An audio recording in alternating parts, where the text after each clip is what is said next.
আসসালামু আলাইকুম। ওয়ালাইকুম আসসালাম ওয়া ওয়ালাইকুম সালাম। রাহমাতুল্লাহি কয় নাম্বার মাদ্দা থেকে পড়বো? 122 থেকে। 222। জি, পড়েন। বিসমিল্লাহির রহমানির রহিম। ইন্নামা ইয়াতাবারুল কদরু আল্লাযী ইয়াকাউ আলাইহি আকদুল বাই'i লা গায়রুহু।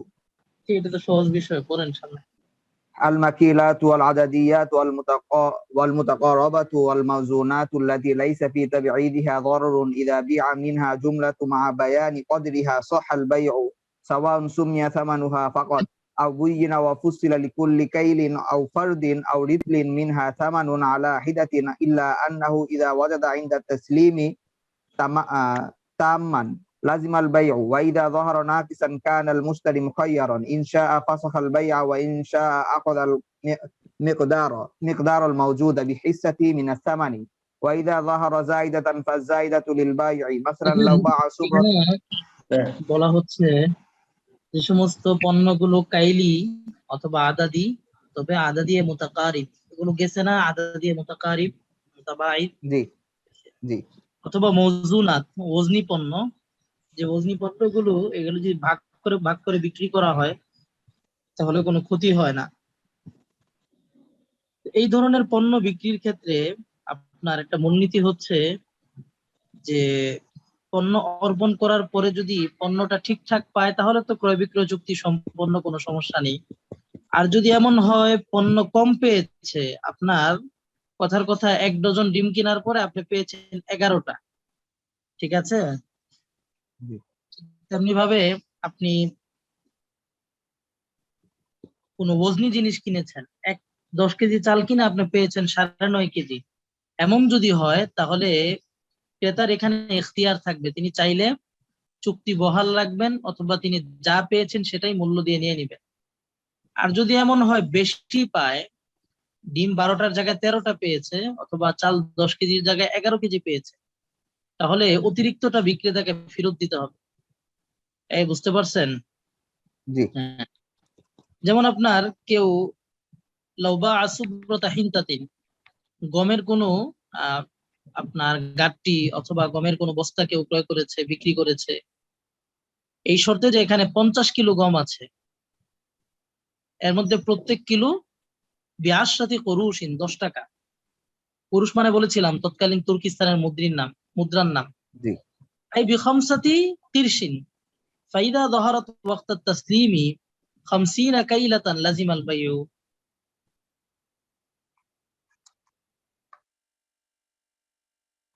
এখন 50 কিলো গম বিক্রি করছে 500 টাকায়, তাহলে আপনার প্রত্যেক কাইল পড়তেছে 10 টাকা করে, ঠিক না? জি প্রত্যেক কিলো 10 টাকা করে, তাহলে 50 কিলোর দাম হয় 500 টাকা, ঠিক আছে। 50 কিলোর মধ্যে যদি প্রত্যেক কিলো 10 টাকা করে হয় তাহলে 5 10 50 500, ঠিক আছে। 500 টাকা দিয়ে আপনার 50 কিলো গম বিক্রি করলো। এখন যদি ফাইদা দহারাত ওয়াক্তাত তাসলিমি 50 কাইলাতান লাজিমাল বাই, সব ঠিকঠাক পেয়েছে, 50 কিলোই পেয়েছে, তাহলে বাই লাজিম। ওয়াইন যাহারাত 45 কাইলাতান ফাল মুশতারি মুখায়্যার। এই বুঝতে পারছেন? এখন জি 50 কিলো গম কেনার পরে পাইছে 45 কিলো, ওই যে ক্রেতার ইখতিয়ার থাকবে, ইনশা ফাসাখা ওয়া ইনশা আখাদাল খামসা ওয়া 40 কাইলাতান বি 450 কিরশান। চাইলে সে ফসকো করতে পারবে অথবা নিতেও পারবে, নিলে আপনার যতটুকু পেয়েছে ততটুকুর মূল্যেই সে নিতে পারবে। অর্থাৎ 50 কিলোর জায়গায় যদি সে পায় আপনার 45 কিলো, তাহলে 5 কিলো কম পেলো সে। তো 5 কিলো কম পেলে সাধারণত 5 কিলোর দাম আসে এখানে 50 টাকা, 50 টাকা কমে যাবে, সে 450 টাকা দিয়ে নিবে। আর একই সুরতে যদি 5 কিলো বেশি হয় তাহলে বেশিটা বিক্রেতাকে ফেরত দিতে হবে। 50 কিলো কেনার পরে পেলো 55 কিলো, তাহলে এটা বিক্রেতাকে ফেরত দিতে হবে আপনার। আচ্ছা,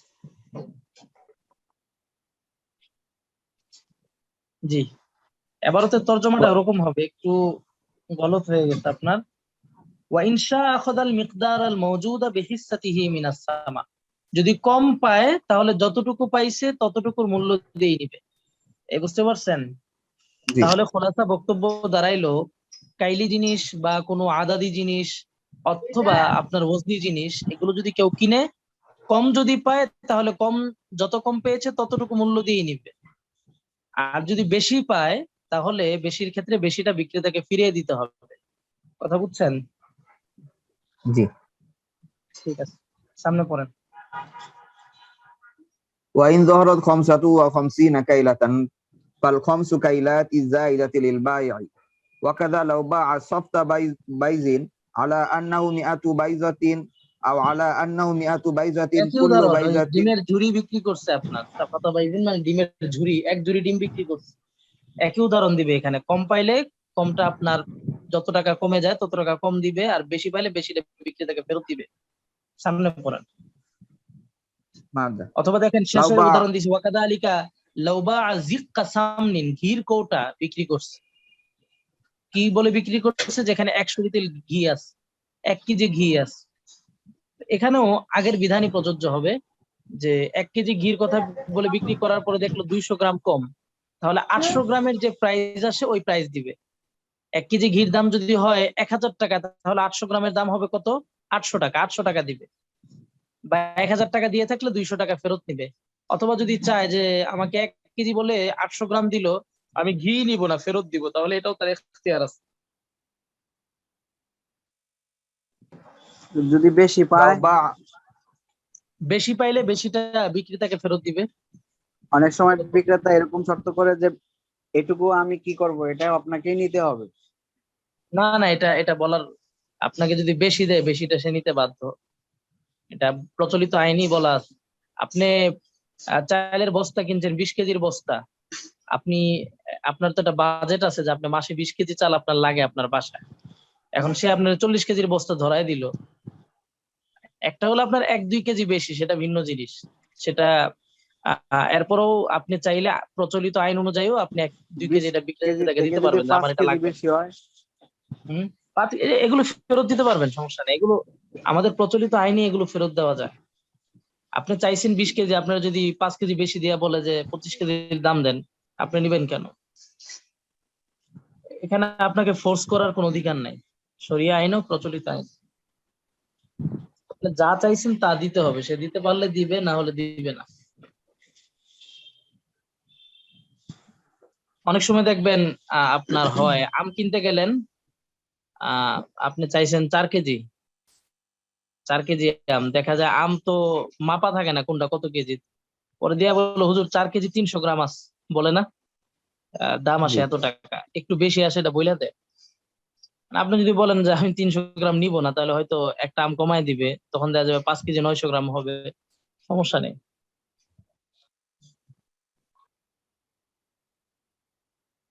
হ্যাঁ, মাওলানা জিয়াদ। জি بسم الله الرحمن الرحيم لو باع مجموعة من الموزونات التي في تبعيدها ضرر بين قدره وذكر ثمن مجموعة فقط وحين وزنه দেখেন وتسليمه ওজনি বস্তু কিছু এমন আছে যেগুলো আপনার তবে ইজ করা যায় না, মানে এগুলোকে ভাগ করা যায় না। চাল এটা এমন একটা ওজনি বস্তু, এটা 5 কেজি নিয়ে যদি আপনি 2 কেজি ফেরত দেন সমস্যা নেই, এটাকে ভাগ ভাগ করা যায় বা এটা ফেরত দেওয়া যায় এরকম। কিন্তু আপনি মনে করেন একটা আংটি কিনলেন, আংটিতে আপনার আহ আপনার বাসার জন্য একটা আংটি কিনলেন, আংটিতে আপনার মনে করেন 20 গ্রাম স্বর্ণ আছে। আপনি বলছিলেন যে এমন একটা আংটি দেন যেখানে 15 গ্রাম স্বর্ণ থাকে। এখন দোকানদার দিল এমন একটা আংটি যেখানে আপনার 20 গ্রাম স্বর্ণ আছে। এখন কি মাওলানা রফিক ভাই 5 গ্রাম ফেরত দিতে পারবেন? আংটির মধ্য থেকে কি 5 গ্রাম আপনি দোকানে কাইটা রেখে আসতে পারবেন? জি না। এটা সম্ভব না। যদিও স্বর্ণ রূপা ওজন দিয়ে বিক্রি করা হয়, কিন্তু স্বর্ণ রূপা এটা এমন একটা ওজনি বস্তু যেটাকে আবার ভাগ করা যায় না। এই জন্য এটার বিধানটা আগের চাইতে ভিন্ন।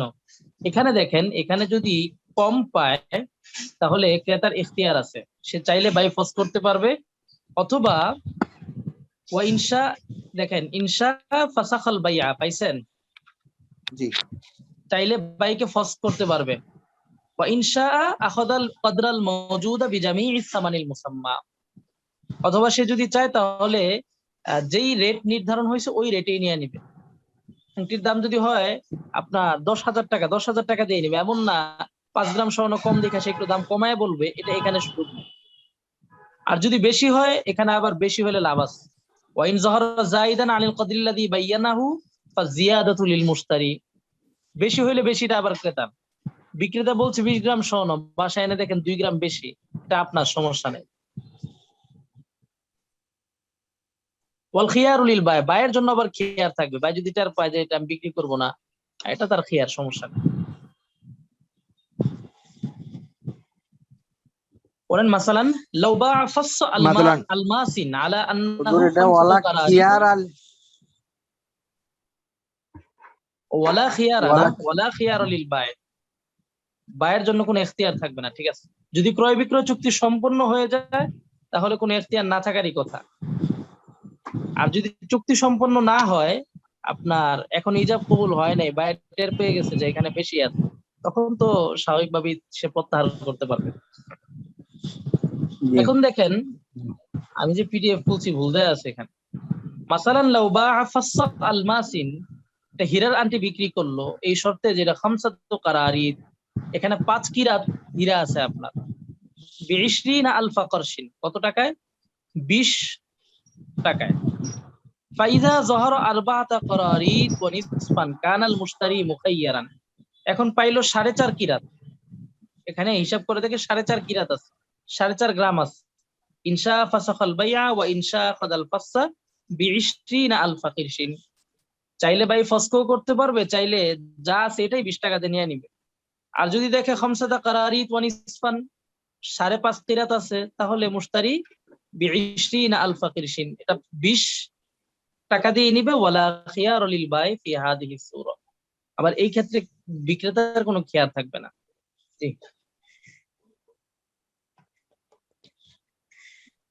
إذا بيع مجموع من الموزونات التي في تبعيضها ضرر مع بيان قدره وبيان أثمان أقسامه وأجزائه وتفصيله، فإذا ظهر وقت التسليم زائدة أو ناقصا عن القدر الذي بينه فالمشتري مخير، إن شاء فسخ البيع وإن شاء أخذ ذلك المجموع بحساب الثمن الذي بينه وفصله لأجزائه وأقسامه.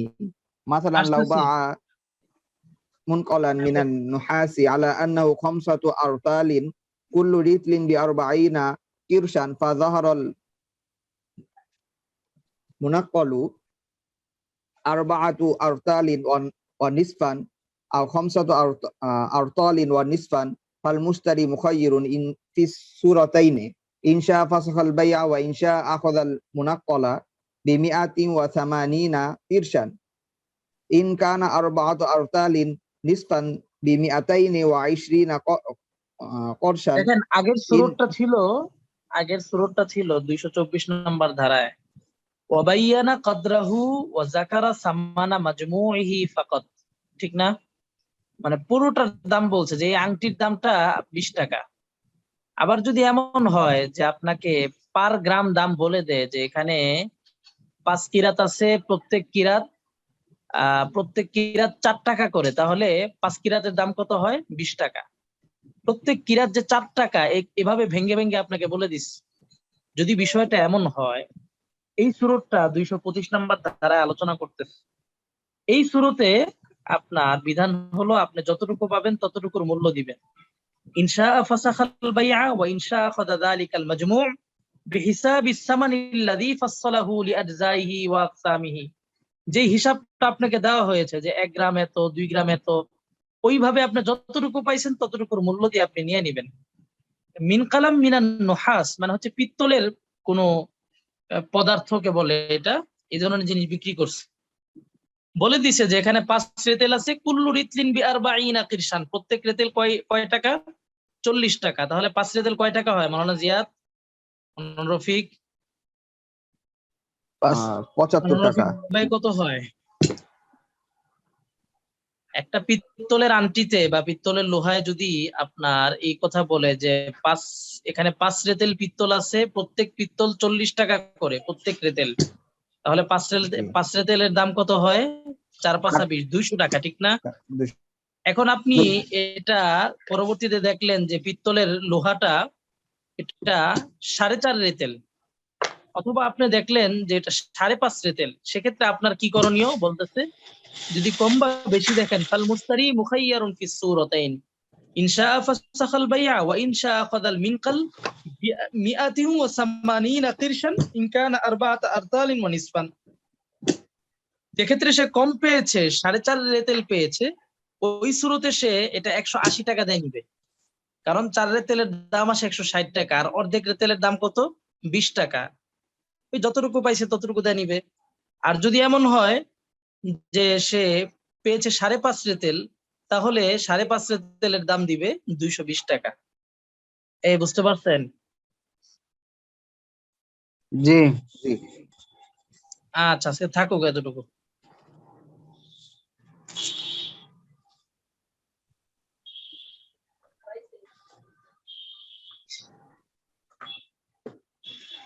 ইনশাআল্লাহ।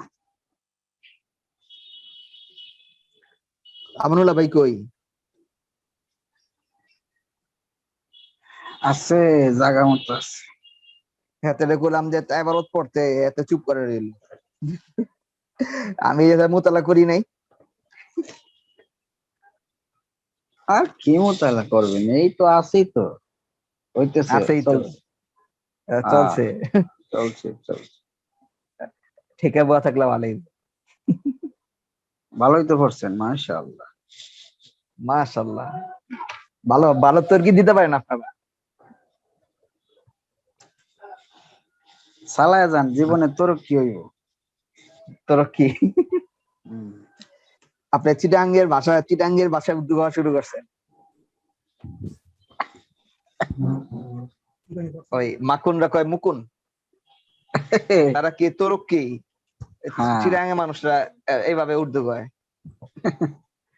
ঢাকার এমালা, উর্দু আর চিটাঙ্গের উর্দু পার্থক্য আছে। এরা একটু ইমালা এমালা করে কয়, এমালা বাকায়া।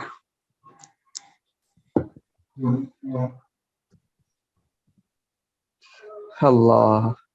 আমার এক হুজুর বলছিল চিটাঙ্গের মানুষের যে এলেম আছে এরা ভাষার কারণে পিছিয়ে আছে।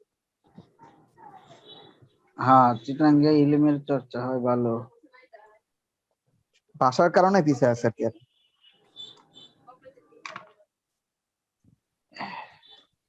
দেখবেন চিটাং থেকে তেমন ভালো বক্তাও আসে না।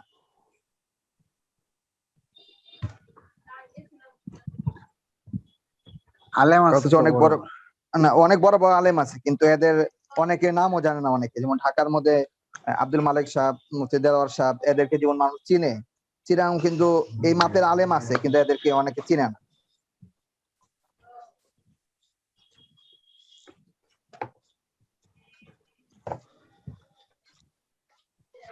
এদের কথা এরাই বুঝে ভালো, আমরা তো এদের কথা বুঝি না।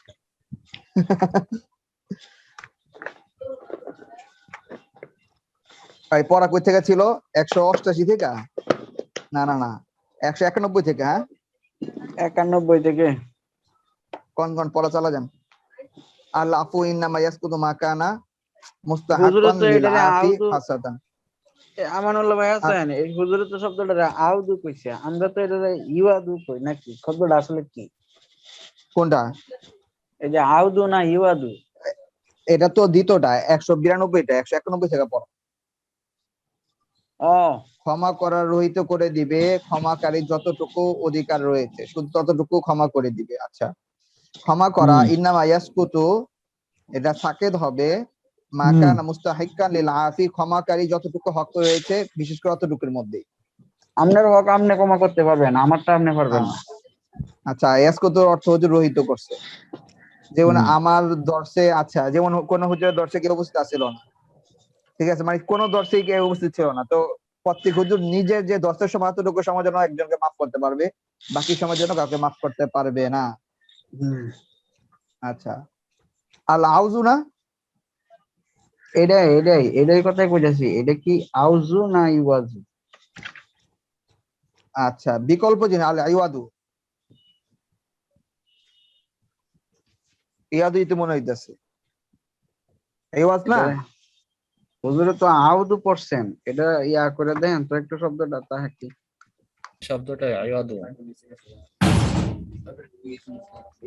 সব কথা লিসন ধরনের শুরু হয়ে যেতে পারে।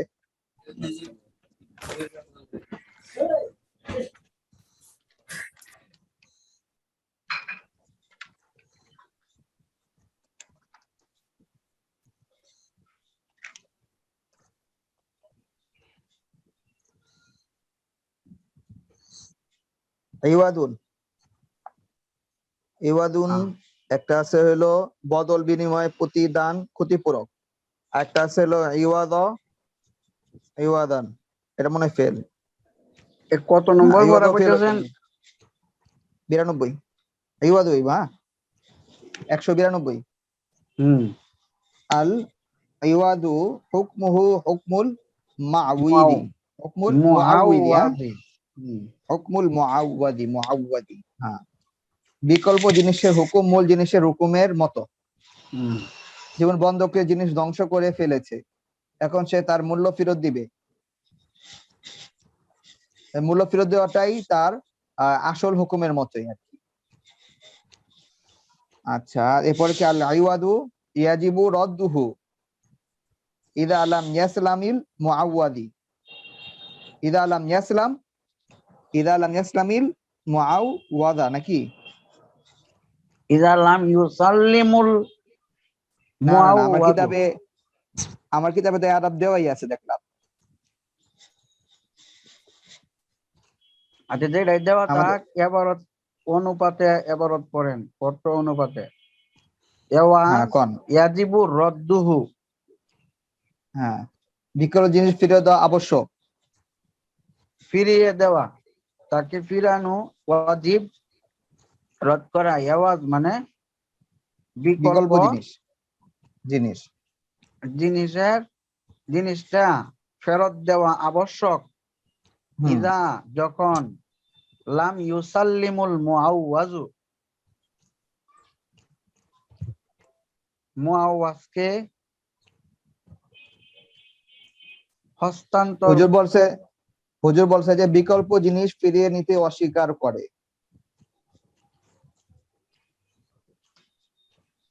তো মুআওয়াদা হবে।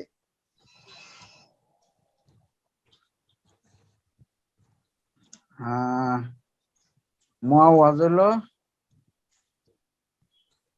মূল বিষয়, না, বিকল্প জিনিস। বিকল্প বিষয়, আর যার বিনিময় দেওয়া হয়েছে মানে যার বিকল্প, এটাকে কয় মুআওয়াজ। ইযা লাম হ্যাঁ, ইউসাল্লিমুল মুআওয়াজু, যখন মূল বা ওই বস্তুটাকে আহ, হস্তান্তর করবে না।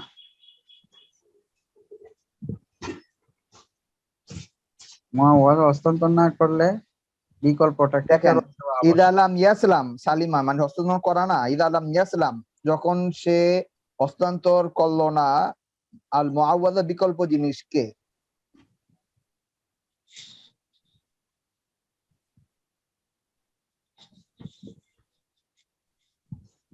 হুম।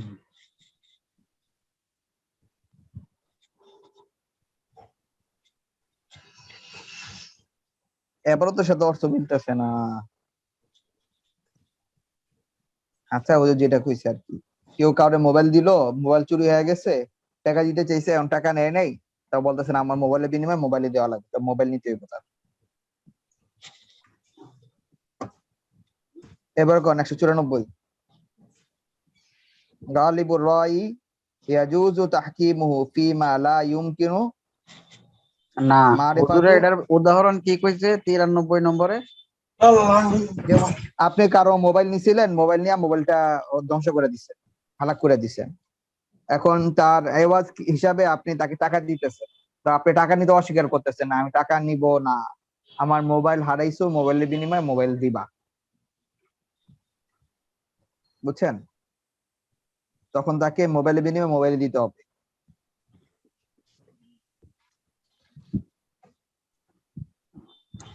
ও, তো এবার ওটার সাথে এটা মিলে না। যখন ইয়াওয়াস যে বিনিময়, যেটা বিকল্প বিষয়, ইয়াজিবু রদ্দু, ফেরত দেওয়া আবশ্যক। ইযা লাম ইউসাল্লামুল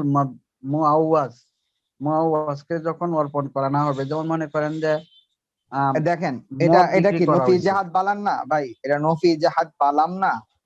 হ্যাঁ, লাম তো নফি ইউসাল্লাম। জাহাদ বালাম, নফি জাহাদ বালাম মুজারেকে মাজির নফি অর্থ করে দেয় না, হ্যাঁ, ওই হিসাবে কায়দা হিসাবে তর্জমা করেন। ও তো আবার লাম ইদা আসছে তো, ইউসাল্লিম। হ্যাঁ, না না, সরি, ইদা আসছে তো, ইদা তো আবার মাজিরে আবার ই করে দেয়, মুদারের অর্থ করে মুজারে দেয়। করে দেয়। হ্যাঁ, লাম ইউসাল্লামুল মুআওয়াজ মানে শব্দের মধ্যে পার্থক্য হয়ে যাচ্ছে অর্থটা হুজুরের সাথে আর কি। মুআওয়াজ যখন অর্পণ করা না হবে, যেমন মনে করেন একজন আরেকজনের থেকে মদ কিনছে, কিন্তু ওহন মুসলমান হওয়ার কারণে মদ আরেকজনের মালিককে দিতে পারে না, মানে মদকে সে মালিক বানাইতে পারে না, এই জন্য মদটা সে অর্পণ করতে আপনি কি পারতেছে বাপের না। তাফিল থেকে পড়তেছে না? তাফিল থেকে পড়তেছি, তাফিল থেকেই হবে এটা। তখন সে মুআওয়াজ অর্পণ করতে পারতেছে না, অহন কি করব?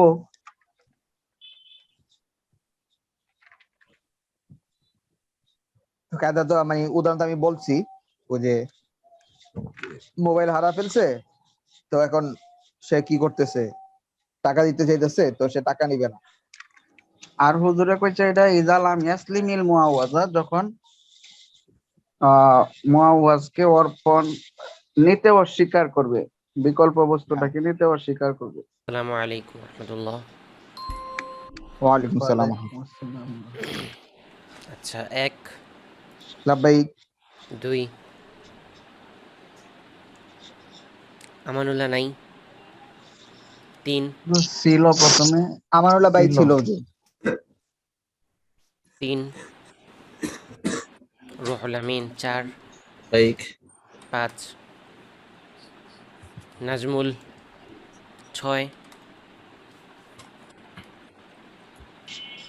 আব্দুল কাদের। 7 লাব্বাইক 8 9 লাব্বাইক 10 11 12 13 মুসা নাই।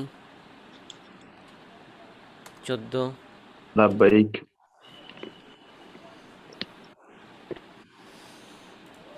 আচ্ছা, মাশাআল্লাহ, কত বন্ধু হয়েছিল?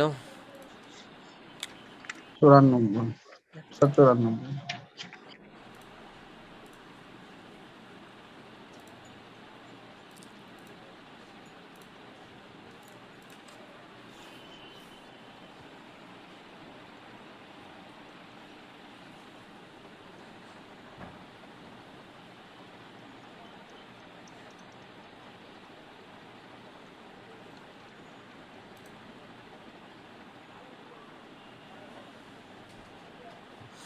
একশো 93 নাম্বার কায়দা শুনান দেখি ওমর ফারুক।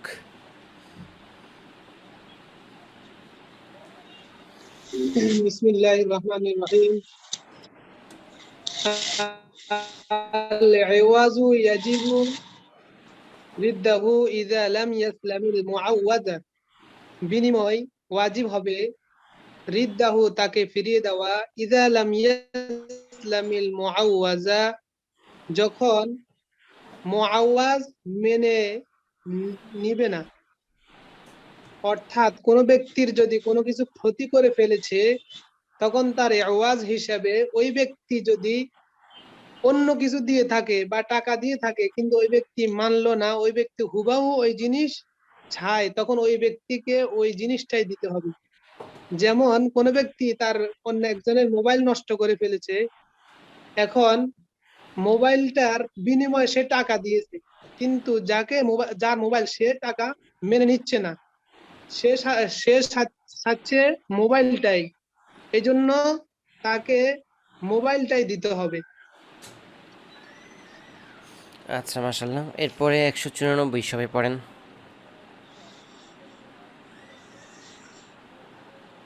গালিবুর রাই ইয়াজুজু তাহকিমুহু ফীমা غالب লা الرأي يجوز ইউমকিনু تحكيمه فيما মারিফাতা لا يمكن معرفة হাকীকাতিহি।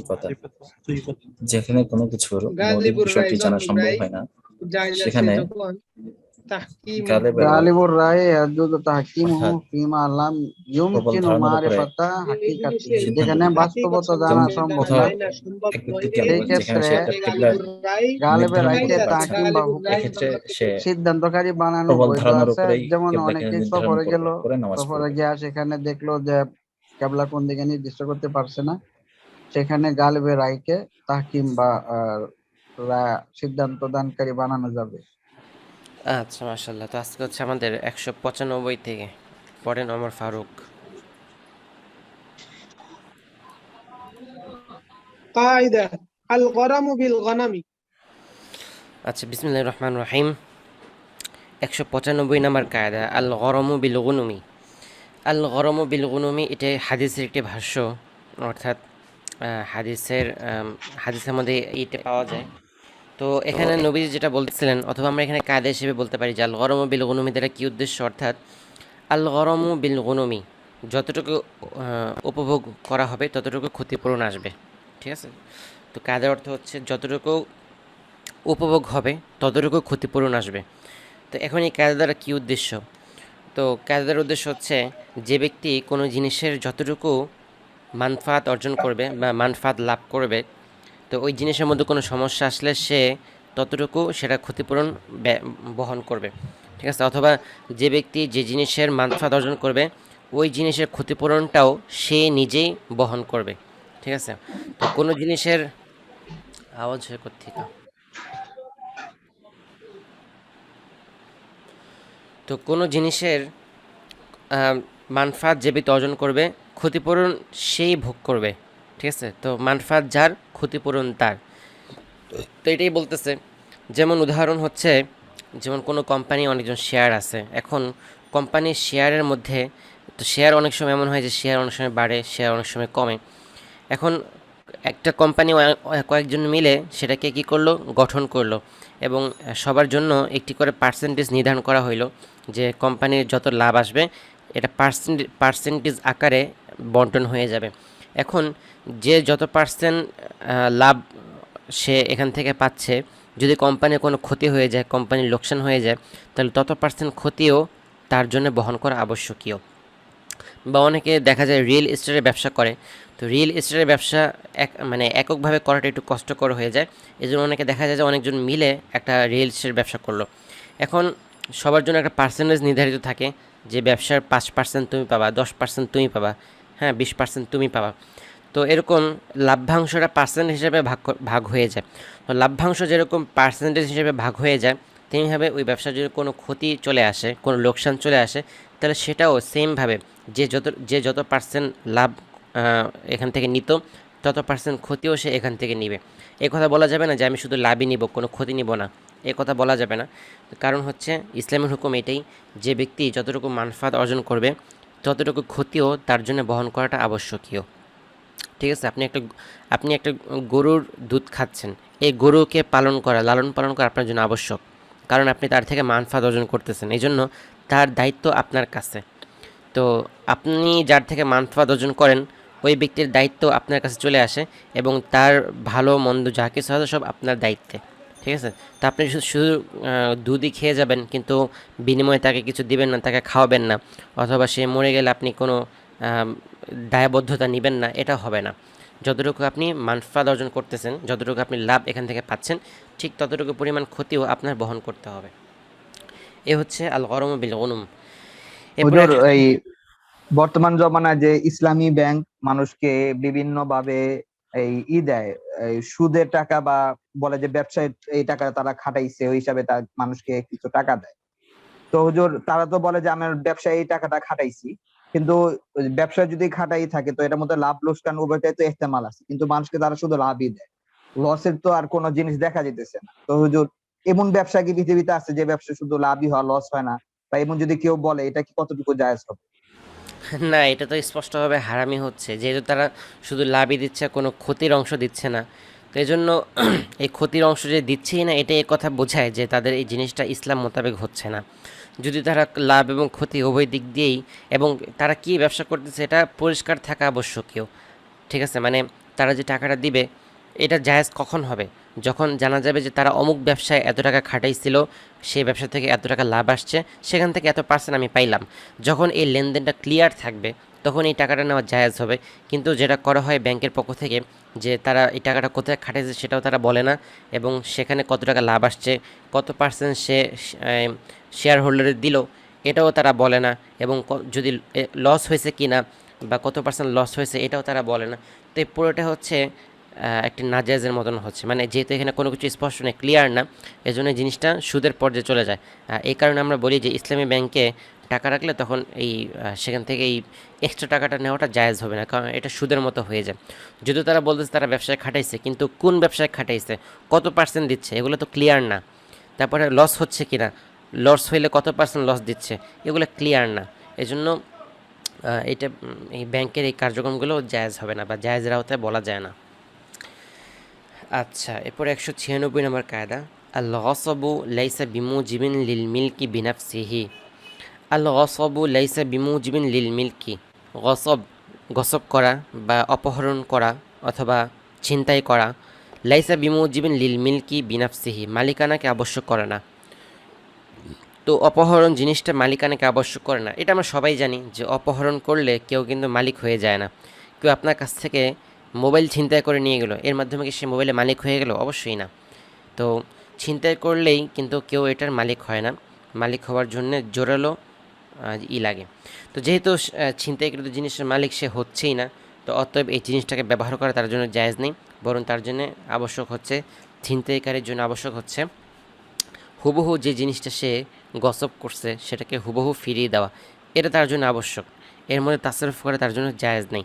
যদি সে তাসারুফ করেই ফেলে, আর যদি এমন হয় যে সেটা হুবহু জিনিসটা দিতে পারতেছে না, তাহলে সেক্ষেত্রে মিসলে মানাওই নেওয়া যায়, মানে তার থেকে ক্ষতিপূরণ হিসেবে টাকা পয়সা নেওয়া যাবে। কিন্তু তার জন্য আবশ্যকই, মূল আবশ্যক কী ছিল? ওই জিনিসটা হুবহু ফেরত দেওয়া, যেহেতু সেটা মালিক হয়ে যায়নি। ঠিক আছে, এই আর কি। তো এই যে এটাই বলা যায় ছিনতাইকারীর মাধ্যমে মালিকানা আবশ্যক হয় না। আচ্ছা, 3টা কায়দা থাকলো, পড়বেন সবাই। ও 2টা কায়দা, সময় কম, আমরা কিছু নস দেখে ফেলি। তো গত ক্লাসে আমরা নস দেখতেছিলাম কোরবানি সম্পর্কিত নস, তো আমরা আগেও দেখে ফেলছি। পোশাক পরিচ্ছদ সম্পর্কিত আমরা নস দেখতেছিলাম। তো পোশাক সম্পর্কে আমরা সূরা আরাফের 26 এবং 27 নং আয়াত দেখেছি। তো আজকে আমরা দেখব শামাইল তিরমিজির 3 নং হাদিস। عن أبي إسحاق قال سمعت البراء بن عازب يقول كان رسول الله صلى الله عليه وسلم رجلا مربوعا بعيد ما بين المنكبين عظيم الجمة إلى شمحة أذنيه اليسرى عليه حلة حمراء ما رأيت شيئا قط أحسن। তো এখানে বলতেছেন যে বারা ইবনে আজিব রাদিয়াল্লাহু তাআলা আনহু তিনি নবী সাল্লাল্লাহু আলাইহি সাল্লামের ব্যাপারে বলতেছেন যে তিনি ছিলেন মাঝারি ধরনের উচ্চতা সম্পন্ন ব্যক্তিত্ব, দু কাঁধের মাঝখানে তার বেশ দূরত্ব ছিল, বিরাট কেশরাজি মানে বাবরি ছিল তার উভয় কানের লতি পর্যন্ত লম্বা, তার গায়ে লাল পোশাক ছিল, তার চেয়ে সৌন্দর্যময় আর কিছুই আমি দেখি নাই, মানে রুমাল এরকম ছিল। এবং এটি তিনি নবীজি কাপড়ের বর্ণনা দিলেন। এরপরে হচ্ছে আরেকটি হাদিস পাওয়া যায় মুসলিম শরীফের 5555। হাদাসানি মুহাম্মদ ইবনে ইব্রাহিম আন্নাবনা মাদানা আখবরহু আন্না জুবাইর ইবনি নুফাইর আখবরহু আন্না আবদুল্লাহ ইবনে উমর ইবনে আল-আস আখবরহু قال রাআ রাসূলুল্লাহ সাল্লাল্লাহু আলাইহি ওয়াসাল্লাম আলাইয়া সাওবাইনি মুআসফারাইনি فقال إن هذه من ثياب الكفار فلا تلبسها। আব্দুল্লাহ ইবনে উমর রাদিয়াল্লাহু বলেন যে একদিন নবী সাল্লাল্লাহু আলাইহি ওয়াসাল্লাম আমার পরিধানে হলুদ রঙের 2টি কাপড় দেখলেন। এটা দেখে তিনি বললেন যে এমন কাপড় তো কাফেররা পরিধান করে, তুমি এগুলো পরবা না। তাহলে পুরুষদের জন্য হলুদ কাপড় পরাটা এখানে নিষেধ করা দেওয়া হলো। এরপরে শামাইল তিরমিজির 54 নম্বর হাদিস আন উম্মি সালামাতা ক্বালাত কানা আহাব্বা থিয়াবি ইলা রাসূলিল্লাহি সাল্লাল্লাহু আলাইহি ওয়াসাল্লাম আল কামিস। নবী সাল্লাল্লাহু আলাইহি ওয়াসাল্লামের নিকট পাঞ্জাবি সর্বাধিক পছন্দনীয় জামা ছিল। এরপরে শামাইল তিরমিজি 114 নম্বর হাদিস عن جابر قال دخل النبي صلى الله عليه وسلم مكة يوم الفتح وعليه عمامة سوداء। নবীজি সাল্লাল্লাহু আলাইহি ওয়াসাল্লাম মক্কা বিজয়ের দিন কালো পাগড়ি পরা অবস্থায় মক্কায় প্রবেশ করেন। এরপরে একই জায়গার 119 নম্বর হাদিস عن حميد بن هلال عن أبي بردة قال أخرجت إلينا عائشة كساء ملبدا وإزارا غليظا فقالت قبل روح رسول الله صلى الله عليه وسلم في هذين। তো আবু বুরদা রহমতুল্লাহ আলাইহি বলেন যে হযরত আয়েশা রাদিয়াল্লাহু আনহা আমাদেরকে তালিযুক্ত একটি চাদর এবং একটি মোটা লুঙ্গি দেখিয়ে বললেন যে এই 2টি কাপড়ে থাকা অবস্থায় নবী সাল্লাল্লাহু আলাইহি ওয়াসাল্লাম ইন্তেকাল হয়েছিল। আচ্ছা,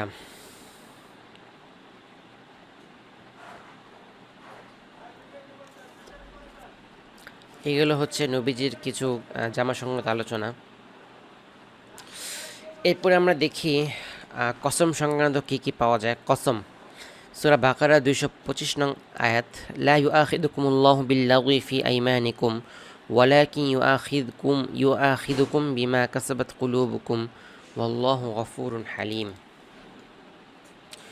তো এখানে আল্লাহ তাআলা বলেন যে তোমাদের নিরর্থক শপথের জন্য আল্লাহ তাআলা তোমাদেরকে ধরবেন না, কিন্তু যে সমস্ত কসম সেই সব কসমের ব্যাপারে তোমাদেরকে ধরবেন যেগুলো তোমাদের মন থেকে প্রতিজ্ঞা করেছ।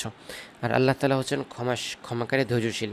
তাহলে নিরর্থক কসমের জন্য আল্লাহ তাআলা কাউকে ধরবেন না, কিন্তু যে ব্যক্তি আল্লাহ তাআলার নামে কসম খায় এবং সে এই কসমের জন্য আল্লাহ তাআলার কাছে জবাবদিহি করবে, মানে যদি সেই কসমকে ভঙ্গ করে তাহলে কসমে কাফারা চলে আসবে। এরপরে সূরা মাঈদার 89 নং আয়াত, লা ইউআখিদুকুমুল্লাহু বিল্লাগwi ফি আইমানিকুম ওয়ালাকিন ইউআখিদুকুম বিমা আকাদতুমুল আইমান ফাকাফফারাতুহু ইতআমু 10 মাসাকিন মিন আওসাতি মা তুতঈমুনা আহলিকুম আও কিসওয়াতুহুম আও তাহরিরু রাকাবাহ ফামান লাম ইয়াজিদ ফাসিয়ামু 3 আইয়াম যালিকা কাফারাতু আইমানিকুম ইযা হালাফতুম ওয়াহফাযু আইমানাকুম কাযালিকা ইউবাইয়িনুল্লাহু লাকুম আয়াতিহি লাআল্লাকুম তাশকুরুন। কসমের কাফারা নিয়ে এখানে আলোচনা করা হইল। অর্থাৎ আল্লাহ তাআলা তোমাদেরকে পাকড়াও করেন না তোমাদের অনর্থক শপথের জন্য, কিন্তু তিনি তোমাদেরকে পাকড়াও করবেন ওই শপথের জন্য যেগুলো তোমরা মজবুতভাবে বাঁধো। অতএব এর কাফারা এই যে 10 জন দরিদ্র মিসকিনকে খাবার প্রদান করবে, মধ্যম শ্রেণীর খাবার যা তোমরা স্বীয় পরিবারকে দিয়ে থাকো, অথবা তাদেরকে বস্ত্র পরিধান করবে, অথবা একজন কৃতদাস কিংবা দাসী মুক্ত করে দিবে। যে ব্যক্তি সামর্থ্য রাখে না সে 3 দিন রোজা রাখবে। এই কাফারা তোমাদের জন্য শপথের, যখন তোমরা শপথ করবে তোমরা স্বীয় শপথসমূহকে রক্ষা করো। এমনিভাবে আল্লাহ তাআলা তোমাদের জন্য স্বীয় নির্দেশ বর্ণনা করেন যাতে তোমরা কৃতজ্ঞতা স্বীকার করো। তাহলে এর মাধ্যমে যারা আল্লাহ তাআলার নামে কসম খাবে এবং এই কসমকে ভঙ্গ করে ফেলবে তারা 60 জন মিসকিনকে না 10 জন মিসকিনকে খাবার প্রদান করবে। এ হচ্ছে কাফারা, 10 জন মিসকিনকে খাবার দেওয়া। এরপরে সূরা বাকারার 224 নং আয়াত, ওয়ালা তাজআলুল্লাহা উরদাতাল লিআইমানিকুম আন তাবাররু ওয়া তাত্তাকু ওয়া তুসলিহু বাইনান নাস ওয়াল্লাহু সামিউন আলিম। তোমরা নিজেদের শপথের জন্য আল্লাহ তাআলার নামকে লক্ষ্যবস্তু বানিও না, মানুষের সাথে কোনো আচরণ থেকে, পরহেজগারি থেকে এবং মানুষের মাঝে মীমাংসা করে দেওয়া থেকে বেঁচে থাকার উদ্দেশ্যে। আল্লাহ তাআলা সব কিছুই শুনেন এবং জানেন। তো কথায় কথায় আল্লাহ তাআলার নামের কসম এটা করতে নিষেধ করা হয়েছে, ঠিক আছে। একমাত্র ওই বিষয়গুলো নিয়ে কসম করা উচিত আল্লাহ তাআলার নামে যেগুলো খুবই গুরুত্বপূর্ণ কোনো বিষয়, এবং যে সমস্ত ক্ষেত্রে কসম ছাড়া আপনার কোনো একটা জায়গায় ফেঁসে যাওয়ার সম্ভাবনা আছে, মানে কসম ছাড়া বিশ্বাস করতেছে না, একটা ঝগড়ার সম্ভাবনা আছে, ঠিক আছে, বা একটা ফিতনা হয়ে যাবে কসম না করলে, সে সমস্ত ক্ষেত্রে কসম করবে। আর নর্মালি আমরা কথাবার্তা বলি সেক্ষেত্রে ঘন ঘন কসম এটা অপছন্দনীয় বিষয়।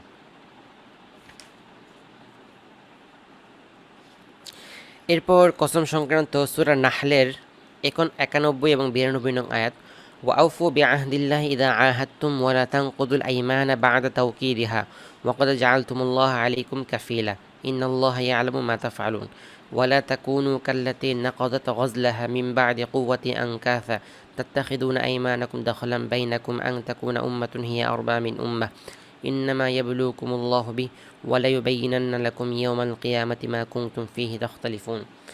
তো আল্লাহ তাআলা বলতেছেন যে আল্লাহ তাআলার নামে শপথ করার পরে সেটাকে পূর্ণ করো এবং পাকাপাকি কসম করার পর সেটাকে ভঙ্গ করে ফেলবে না, কেননা তোমরা আল্লাহ তাআলাকে জামিন করেছো। তোমরা যা করো আল্লাহ তাআলা সেগুলো জানেন। তোমরা ওই মহিলার মতো হইও না যে পরিশ্রমের পরে কাটা সুতা টুকরো টুকরো করে ছিঁড়ে ফেলে। তোমরা নিজেদের কসমসমূহকে পারস্পরিক প্রবঞ্চনার বাহানা রূপে গ্রহণ করবে না, এজন্য যে অন্য দল অপেক্ষা একদল অধিক ক্ষমতাবান হয়ে যায়, ঠিক আছে। তো এই সমস্ত এখানে এটাই বললেন যে কসম করলে সেটাকে পাকাপাকিভাবে পালন করা, ঠিক আছে, অনর্থক কসম না করা, এটা হচ্ছে এখানে বলে দিলেন। এরপর মুসলিম শরীফের 4391 নং হাদিস, আন আব্দুর রহমান ইবনে সামুরা قال قال رسول الله صلى الله عليه وسلم لا تحلفوا بالطواغي ولا بآبائكم, যে তোমরা মূর্তি এবং বাপদাদার নামে শপথ করো না বা কসম করো না।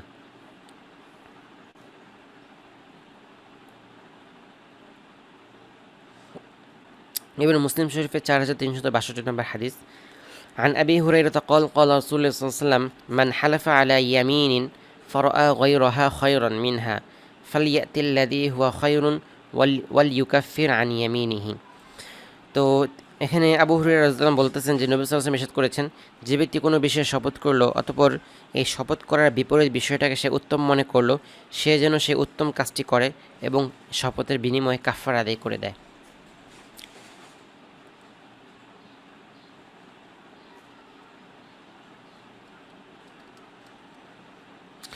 তো এইগুলো হচ্ছে কসম সংক্রান্ত আলোচনা। তো গুরুত্বপূর্ণ বেশ কিছু আলোচনা গেল আজকে কসম সম্পর্কে, যেগুলো আপনাদের দেখবেন যে ফতোয়া লিখতে গেলে কসম নিয়ে প্রচুর এরকম আসে, মাসলা আসে বা জিজ্ঞাসা আসে, সেক্ষেত্রে আপনি এগুলো কাজে লাগবে। এরপর নজর মান্নত, এটাও হচ্ছে গুরুত্বপূর্ণ বিষয়। নজর মান্নত সম্পর্কিত সূরা হাজ্জের 29 নং আয়াত, সুম্মাল ইয়াকযু তাফাসাহুম ওয়ালিয়ুফু নুযুরহুম ওয়ালিয়াতাওয়াফু বিল বাইতিল আতিক। এরপর তারা যেন দৈহিক ময়লা দূর করে দেয়, তাদের মান্যতকে পূরণ করে এবং সুসংরক্ষিত গৃহের তারা তাওয়াফ যেন করে। তো ওয়ালিয়ুফু নুযুরহুম, কোনো ব্যক্তি যদি মান্যত করে সে যেন সেটা পূরণ করে।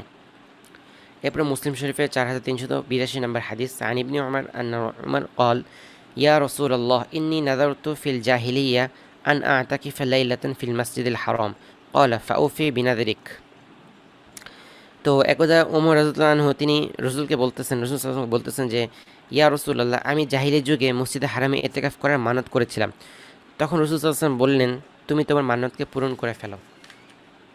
তাহলে মান্যত সেটা যখনই করা হোক না কেন সেটা পূরণ করাটা আবশ্যকীয়। এরপরে মুসলিম শরীফের 4323 নং হাদিস, আন ইবনে আব্বাসিন قال استفى سعد بن عبادة رسول الله صلى الله عليه وسلم في نذر كان على أمه توفيت قبل أن تقضيه قال رسول الله صلى الله عليه وسلم فقضي عنها। তো হযরত ইবনে আব্বাস থেকে বর্ণিত, তিনি বলেন সাদ ইবনে উবাদা রাদিয়াল্লাহু আনহু রাসূল সাল্লাল্লাহু আলাইহি ওয়াসাল্লামের নিকট তার মৃত মায়ের মানত সম্পর্কে জিজ্ঞেস করলো, যেটা আদায় না করে তিনি মারা গিয়েছেন। তখন রাসূল সাল্লাল্লাহু আলাইহি ওয়াসাল্লাম তাকে বললেন, তার পক্ষ থেকে তুমি তার মানত আদায় করে দাও। তাহলে কোনো ব্যক্তি যদি মানত করে এবং সেটা আদায় না করে মারা যায়, তাহলে তার ওয়ারিসরা সেটাকে আদায় করে দিবে। ঠিক আছে, তো এই মানতটা অতি গুরুত্বপূর্ণ। তো এ পর্যন্তই থাকলো আজকে। হুজুর আমি ছিলাম একটু নিচে গেছিলাম। ঠিক আছে, আসসালামু আলাইকুম। ওয়ালাইকুম আসসালাম।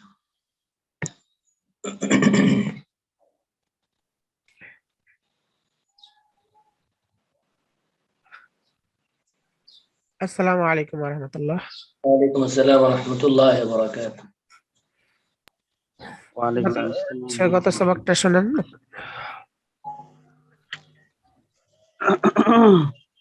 বিসমিল্লাহির রহমানির রহিম।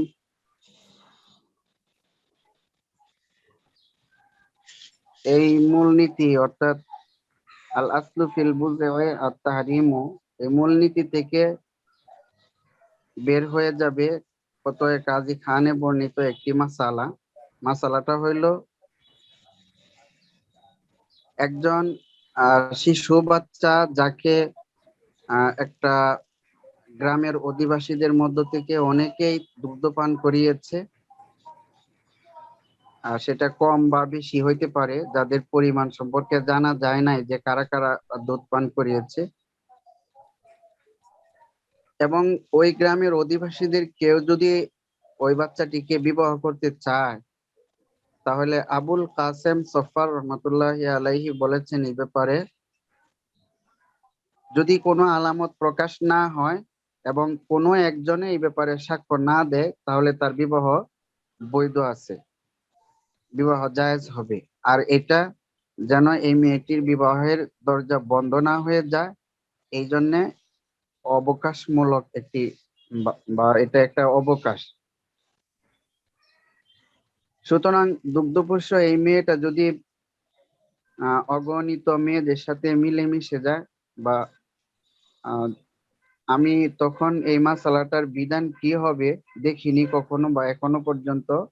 পরবর্তীতে হাকিম শহীদ রহমতুল্লাহি আলাইহির কিতাব কাফি এর মধ্যে আমি দেখেছি যার দ্বারা বোঝা যায় যে হালাল হবে। আর সেখানকার বক্তব্য হইল আচ্ছা, যদি সামনে পড়েন, সামনে।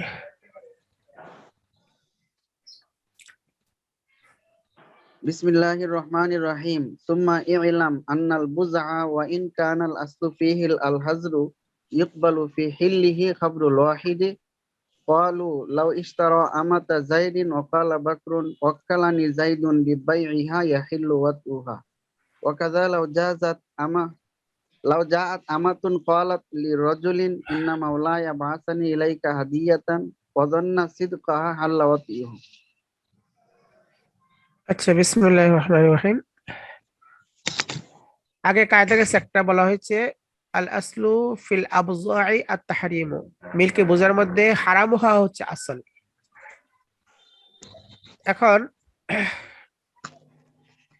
মিল্কে বোঝার মধ্যে আসল যদিও হারাম, এখানে আবার সেই কায়দার ক্ষেত্রে এতটুকু তারমিম করা হচ্ছে যে কোনো কিছু হালাল করতে তো সাধারণত সাক্ষী লাগে দুইজন পুরুষের, কিন্তু মিল্কে বোঝা এটা এমন একটা ব্যাপার যে অনেক সময় দেখা যাচ্ছে যে অর্থাৎ বিভিন্ন এটার কাসরাত মুবাদালা ব্যাপারটা, বিষয়টা কাসরাত মুবাদালার কারণে জিনিসটা একটা সহলতকে চায়।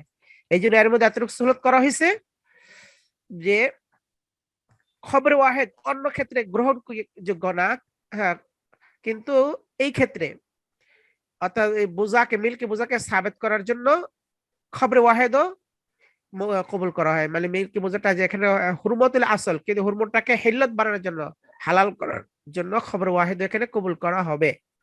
এটা কাসুল ইস্তেমাল কারণে তাকফিফ করা হয়েছে এটাকে আর কি। এটা যে ব্যাপক যদিও তার মধ্যে নিষিদ্ধত্ব হচ্ছে আসল, কিন্তু তার হালাল হওয়ার মধ্যে খবর ওয়াহেদ, একজন যদি খবর দেয় এবং তার খবর এবং সে বিশ্বস্ত হইতে হবে, একজন ফাসেক হইলে হবে না। মানে যে একজন খবর দিল সে বিশ্বস্ত, মানে বিশ্বস্ত কোন একজন যদি খবর দেয় যে যার খবরকে নির্ভর করা যায় যে না এটা উনি সত্যি বলছে, মিথ্যা উনি বলতে পারেন না, এই ধরনের লোক মিথ্যা বলে না, তাহলে তার কথাকে গ্রহণ করা হবে। আবার শরীয়তের অন্য ক্ষেত্রে দৃষ্টান্ত আছে যে ক্ষেত্রে অনেকজনের মানুষের সাক্ষী মুতাজ্জির, যেমন চাঁদ ওঠার ক্ষেত্রে দেখা গেল আকাশ মেঘাচ্ছন্ন, এখন অনেক মানুষ চাঁদ দেখবে এটা তো সম্ভব না, কিন্তু কোন একজনের চাঁদ দেখেছে এবং সে খুব নির্ভরযোগ্য, খুব পরহেজগার আদিল ব্যক্তি, সে যদি সাক্ষী দেয় যে আমি চাঁদ দেখেছি, তখন সবার উপরে চাঁদ দেখার হুকুম লাগানো হবে। কাজী সাহেব তার গ্রহণ করে সবাইকে রোজা রাখার আদেশ দিয়ে দিবেন।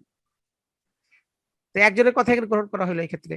এটা হলো মানে অর্থাৎ মুতাজ্জির ক্ষেত্রে, যেখানে অনেক লোকের পাওয়া সম্ভব হয় না, ওইসব ক্ষেত্রে এই ধরনের মানে এই সুযোগটা আছে। আর একটা জুজি মাসালা দিয়ে মিসাল কালু ফুকাহা কেরাম বলেছেন লাউ ইশতারা আমাতা যায়দিন, একজনের জায়েদের গোলাম মানে কেনার জন্য আগ্রহ প্রকাশ করছে যে আমি জায়েদের গোলাম কিনবো। ইশতারা দ্বারা মুরাদ কিনে ফেলেছে না, অর্থ কিনে ফেলেছে বলা যাবে, মনে করেন জায়েদের গোলাম কিনেছে, কিন্তু কিনেছে কোন অবস্থা, যে অর্থাৎ ডাইরেক্ট জায়েদের থেকে কিনে নাই, জায়েদের গোলাম কিনেছে, কিন্তু জায়েদের গোলাম কিনেছে কার থেকে? বকরের থেকে। এতটুকু করতে হবে কি, জায়েদের গোলাম কিনেছে, ঠিক আছে কিনে ফেলেছে, কিন্তু কিনছে জায়েদ থেকে না বকরের থেকে। এখন জায়েদের গোলাম যদি জায়েদ থেকে কিনতো তাহলে কোনো সমস্যা নাই, ডাইরেক্ট ইজাব কবুল হয়ে গেছে, কিন্তু কিনছে বকরের থেকে। এখন জায়েদের গোলাম বকর থেকে কেমনে কিনলো? একজনের গোলাম আরেকজনের বেচতে পারে না। ওয়াকালা বাকরুন, কিন্তু বাকর বললো ওয়াক্কালানি যায়েদুন বিবাইইহা, যায়েদ আমাকে এটা বিক্রির জন্য উকিল বানাইছে, তো উকিলে তো বেচতে পারেই।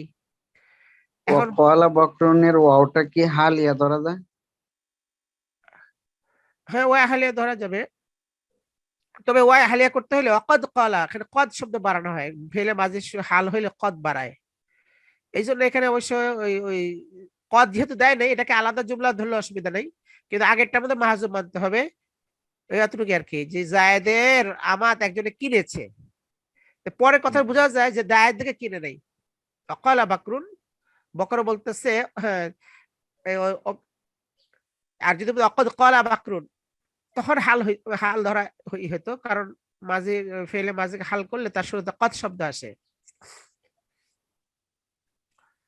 আচ্ছা, তখন বাকর বলতেছে আমাকে জায়েদ বিক্রির জন্য উকিল বানাইছে। এখন একজন ব্যক্তি বকর, তার কথার উপরে এখন এই বান্দির মালিককে সে কিনছে বকর থেকে, জায়েদ থেকে না। এখন তার সাথে অতি করতে পারবে কিনা? আচ্ছা, প্রথম কথা হলো যে মিল্কিয়ত তো আসবে, এই স্রোতে মিল্কিয়ত আসবে এই জন্য যে একজনের জিনিস আরেকজন উকিল হ্যাঁ বিক্রি করলে মালপত্র এখানে তো তার থেকে কিনতে পারে, এখানে তো সমস্যা নেই। মিল্কিয়ত মিল্কিয়ত যখন চলে আসবে তখন তার সাথে অতি করাও হালাল হয়ে যাবে। এখন কিন্তু অথচ এখানে ছিল আসল ছিল হারাম হওয়া, কিন্তু এখানে হালাল হবে কেন?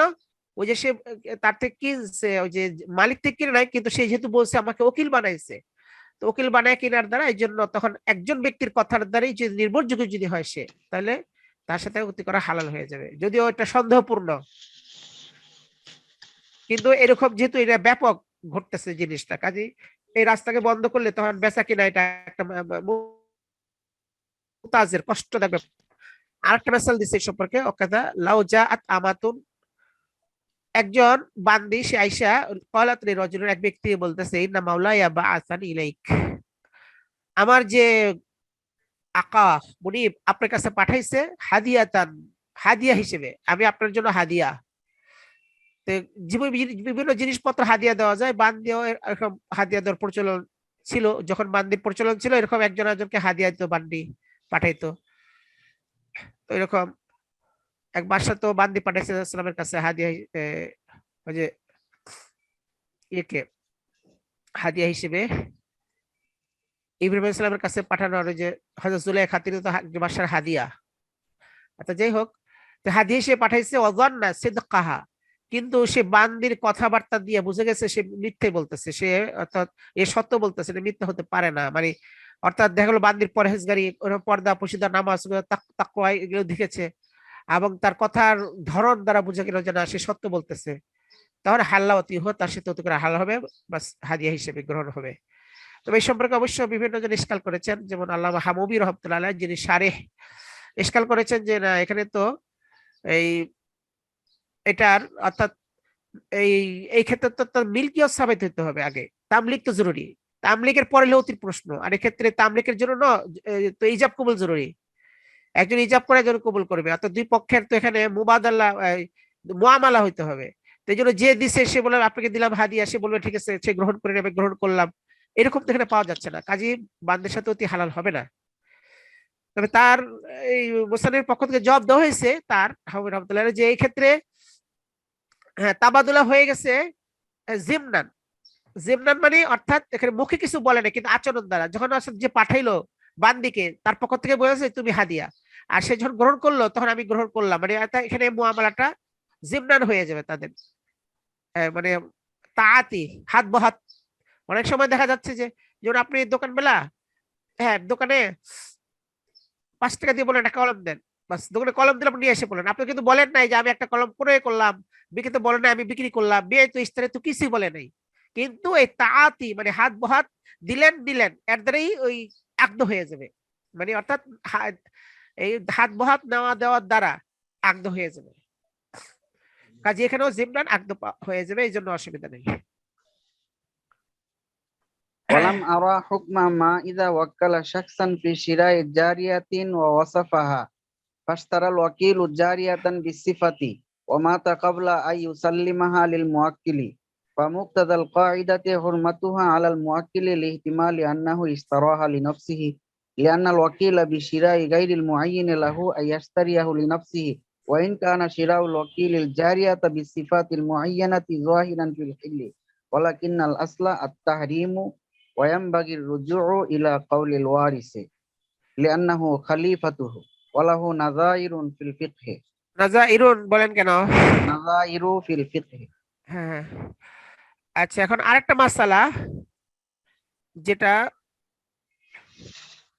এহতিয়াতান, হ্যাঁ এহতিয়াতি মাসালা, সেটা হচ্ছে এই ব্যাপারে ওই তাহারিম, আসলু ফিল আবজা তাহারিম, এই ব্যাপারে ইদা ওয়াক্কালা শাখসান ফি শিরাইয়াতিন ওয়া ওয়াসাফাহা, একজন ব্যক্তিকে এক বান্দি করার জন্য উকিল বানাইছে এবং বলে দিছে বান্দিটা এই এই ধরনের হবে, তার অস্ফ আওসাফ বয়ন করে দিছে, দাওরা পাশ হইতে হবে, এরকম এত ইঞ্চি এত ফুট লম্বা হইতে হবে, এরকম সুন্দর, রংটা এরকম হইতে হবে, এরকম বংশের হইতে হবে, নামাজি হইতে হবে, সব অস্প যা আছে বয়ান করে দিছে।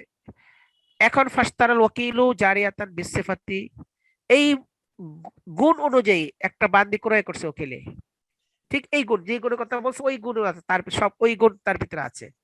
কইলার পরে মাতা, সে মারা গেছে, কবলা ইউসাল্লিমাহা ইলাল মুআক্কিল, মক্কেলের কাছে এটা নেওয়ার সুবত করার আগেই মরে গেছে। মক্কেলের কাছে যদি দেই তো তার, সে তো তাহলে জিনিসটা মক্কেলের হয়ে যেত, বোঝা যেত সে মক্কেলের পক্ষ থেকে কিনছে, বা তার ওকালত তাম হয়ে যেত। কিন্তু তার ওকালত তাম হওয়ার আগে সে মারা গেছে, মক্কেলের কাছে পৌঁছতে পারেনি, এখন হলো সন্দেহ হয়ে গেছে। এখন সন্দেহ কায়দাতি হুরমাতু আলাল মুআক্কিলি, কাজে কায়দার যেহেতু বলছে যে আল আসলা ফিল আফজাই আত তাহরিমু, মিলকে বোঝার ক্ষেত্রে আসল হচ্ছে হারাম হওয়া, এই জন্য এই কায়দার ভিত্তিতে এটা মক্কেলের জন্য এটা হারাম হওয়াই স্বাভাবিক, যে মক্কেল যে তার জন্য হারাম হবে, কারণ এখানে সন্দেহ রয়ে গেছে। অর্থাৎ এই সন্দেহের ক্ষেত্রে মিলকে বোঝার মধ্যে হুরমতের হুকুম হবে, যেহেতু আসল হচ্ছে হুরমত, এই জন্য সন্দেহের ক্ষেত্রে যেখানে সন্দেহ হবে এটা হালাল হবে না হারাম হবে, ওই ক্ষেত্রে হুকুম হবে এটা হারাম হবে, কারণ আসল হচ্ছে হুরমত। কেন এটা হবে, কেন করলে ইহতিমালি আন্নাহু ইশতারাহা লিনাফসিহি, কারণ এই সম্ভাবনা আছে যে সে নিজের জন্য ক্রয় করেছে, অর্থাৎ এখানে নিজের জন্য ক্রয় করার ইহতিমাল আছে। আচ্ছা, নিজের জন্য ক্রয় করার ইহতিমাল যে আছে সেটা কিভাবে বুঝলেন? করলে আনাল ওয়াকিলা বিশিরাই গায়রিল মুআয়য়ানি, কোন নির্দিষ্ট ব্যক্তি ছাড়া, এমনি কোন নির্দিষ্ট জিনিস ছাড়া অনির্দিষ্ট কোন জিনিস ক্রয়ের জন্য যদি কাউকে উকিল বানায়, সেখানে উকিলের জন্য আইয়াশতারিয়াহু লিনাফসিহি মুনাসিব, উকিলের জন্য জায়েজ আছে যে সে নিজের জন্য কিনবে, এটা কিনা তার জন্য এটা জায়েজ আছে। অর্থাৎ একজন উকিল বানাইছিল যে এরকম দেখে একটা মানে খুব আওসা বয়ান করে দিচ্ছে, এরকম একটা বান্দি তুমি কিনে আনো, ঠিক ওই রকম বান্দি সে কিনা নিজের পছন্দ হয়ে গেছে, এটা আমার জন্য কিনলাম, বা মালিকের জন্য পরে আরেকটা কিনে দিব, এরকম কিনা তার জন্য গুঞ্জাইশ আছে, কারণ নির্দিষ্ট না। আর যদি নির্দিষ্ট করে আগে থেকেই যে ওই বংশের ওই যে ওই যে ফাতেমা নামে একটা মেয়ে আছে, ওই যে তার বান্দি, ওই বান্দিটা আমার জন্য কিনে আনো, যদি নির্দিষ্ট করে দেয় তাইলে কিন্তু উকিল যদি কিনে তো এটা মালিকের জন্যই হবে, মক্কেলের জন্য, নিজের জন্য হবে না, কারণ নির্দিষ্ট করে দিলে ওইটা নিজের জন্য কিনার তার কোনো গুঞ্জাইশ নাই। যদি নির্দিষ্ট না করে অনির্দিষ্ট হয় তাহলে ওই গুণের বান্দি হইলেও সে নিজের জন্য কিনার তার গুঞ্জাইশ আছে। যদিও ওয়াইন কানা শিরাউ লকিলে আল জারিয়াতে বিসিফাতিল মুআয়্যানাতি, যদিও নির্দিষ্ট গুণ অনুযায়ী বান্দি ক্রয় করাটা জহেরান ফিল হিল্লি, হালাল হওয়ার মধ্যে জহের স্পষ্ট, মুআক্কিলের জন্য হালাল হয়ে যাবে, কারণ যেরকম বান্দি ক্রয় করতে বলছিল ওই রকম বান্দি তো ক্রয় করছে, কাজে এটা মুআক্কিলের হয়ে যাবে, এরকম যদিও মনে হচ্ছে জহেরান, কিন্তু বাস্তবে যেহেতু এখানে শোভা রয়ে গেছে যে ওয়াকিল নিজের জন্য কিনার গুঞ্জাইশ আছে, এই গুঞ্জাইশ থাকার কারণে ওয়ালাকিন আলাসলা তাহারিম, এখানে আসল হচ্ছে তাহারিম, এই জন্য শোভার কারণে ওই হারামটা জায়েল হবে না, হারামই থাকবে। এখন কয় এটা তাহলে উপায় কি? কয়ামবাগি রুজু ইলা কাউলিল ওয়ারিস, ওয়ারিসের কওলের দিকে ফিরতে হবে। ওয়ারিসরা কি বলে দেখেন, যেহেতু এখন ওয়ারিসরাই তার নায়েব, ওকিলের নায়েব হবে তার ওয়ারিসরা। যদি ওকিল থাকতো তার জিজ্ঞেস করা হতো যে বান্দিরা কি তোমার এই মক্কেলের জন্য না তোমার জন্য, এখন এই ক্ষেত্রে ওয়ারিসকে কওলের দিকে ফিরা হবে, জিজ্ঞেস করা হবে, কেন লিআন্নাহু খালিফাতু, এখন তো ওয়ারিস তার প্রতিনিধি। এরপরে ওয়ারিস যদি বলে যে হ্যাঁ এটা মক্কেলের, তাহলে মক্কেলকে দিয়ে দেওয়া হবে। আর ওয়ারিস যদি বলে যে না এটা মক্কেলের না, তাইলে ওয়ারিসরা এই বান্দির জন্য যে টাকা মুআক্কিলে দিয়েছিল ওই টাকা ওই মুআক্কিলকে ফেরত দিতে হবে, এটা ওয়ারিসের উপরে চলে আসবে দায়িত্বটা। অর্থাৎ ওই ব্যক্তি, মৃত ব্যক্তির সম্পদ থেকে মুআক্কিলের টাকা ফেরত দিতে হবে, তুমি যখন কিনলা না বান্দি, তাহলে আমার টাকা ফেরত দাও, এই জন্য মুআক্কিলের টাকা ফেরত দিতে হবে। তাই জন্য ওয়ারিসের জন্য দুই সুরত, যদি বলে যে না এই বান্দি আপনার জন্যই, তাহলে বান্দি দিয়ে দিবে, আর যদি বান্দি বলে যে না এটা আপনার জন্য না, মুআক্কিলের নিজের জন্য কিনছে, ওকিলের নিজের জন্য কিনছিল, কাজে বান্দি আপনি পাবেন না, তাহলে টাকা ফেরত দিতে হবে। ওয়ালাহু নাযাইরু ফিল ফিকির, ফিকিরের মধ্যে এরকম অনেক উদাহরণ আছে এই সন্দেহের কারণে। অর্থাৎ দেখা যাচ্ছে যে এখানে দুই শেখ থাকলে ওখানে হুরমতেরই তারজিহ দিতে হবে, যেখানে আসল হচ্ছে হুরমত, আর যেখানে আসল হচ্ছে হিল হালাল, ওখানে সন্দেহের ক্ষেত্রে হালাল, হালালটা হালালই থাকবে, হারাম হবে না।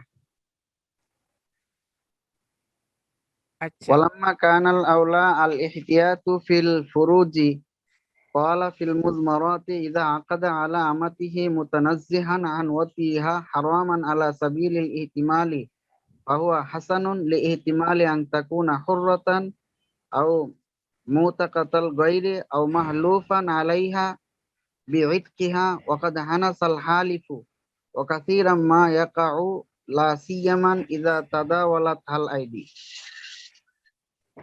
আচ্ছা, তো এখন আরেকটা ইহতিয়াতের মাসালা, যেহেতু ওলাম্মা কাল আউলা আল ইহতিয়াতু ফিল ফুরুজ, যেহেতু উত্তম হচ্ছে ফুরুজের ক্ষেত্রে ইহতিয়াত করা, যেহেতু আসলে চারটা হারিম, এই জন্য শোবার কারণে এটা হালাল হবে না, এটা হারামই থাকবে। এই জন্য ফুরুজের ক্ষেত্রে এহতিয়াত করতে হবে। যেই সকল জায়গায়, যত জায়গার মধ্যে এটাকে মানে হারাম থেকে বাঁচা যায় বা হারামের শোবার থেকেও বাঁচা যায়, এটা সবচেয়ে ভালো। যে কোনো জায়গায় যদি দেখা যাচ্ছে ব্যবহার করা তার জন্য জায়েজ হয়, তবুও দূরে থাকাটা ভালো, কারণ অন্য কোনো কিছুর যদি সম্ভাবনা তার মধ্যে থেকে থাকতে পারে এই হিসেবে। এই জন্য বলছে, এর একটা উদাহরণ কি, মুজমারাত কিতাব থেকে দিচ্ছেন।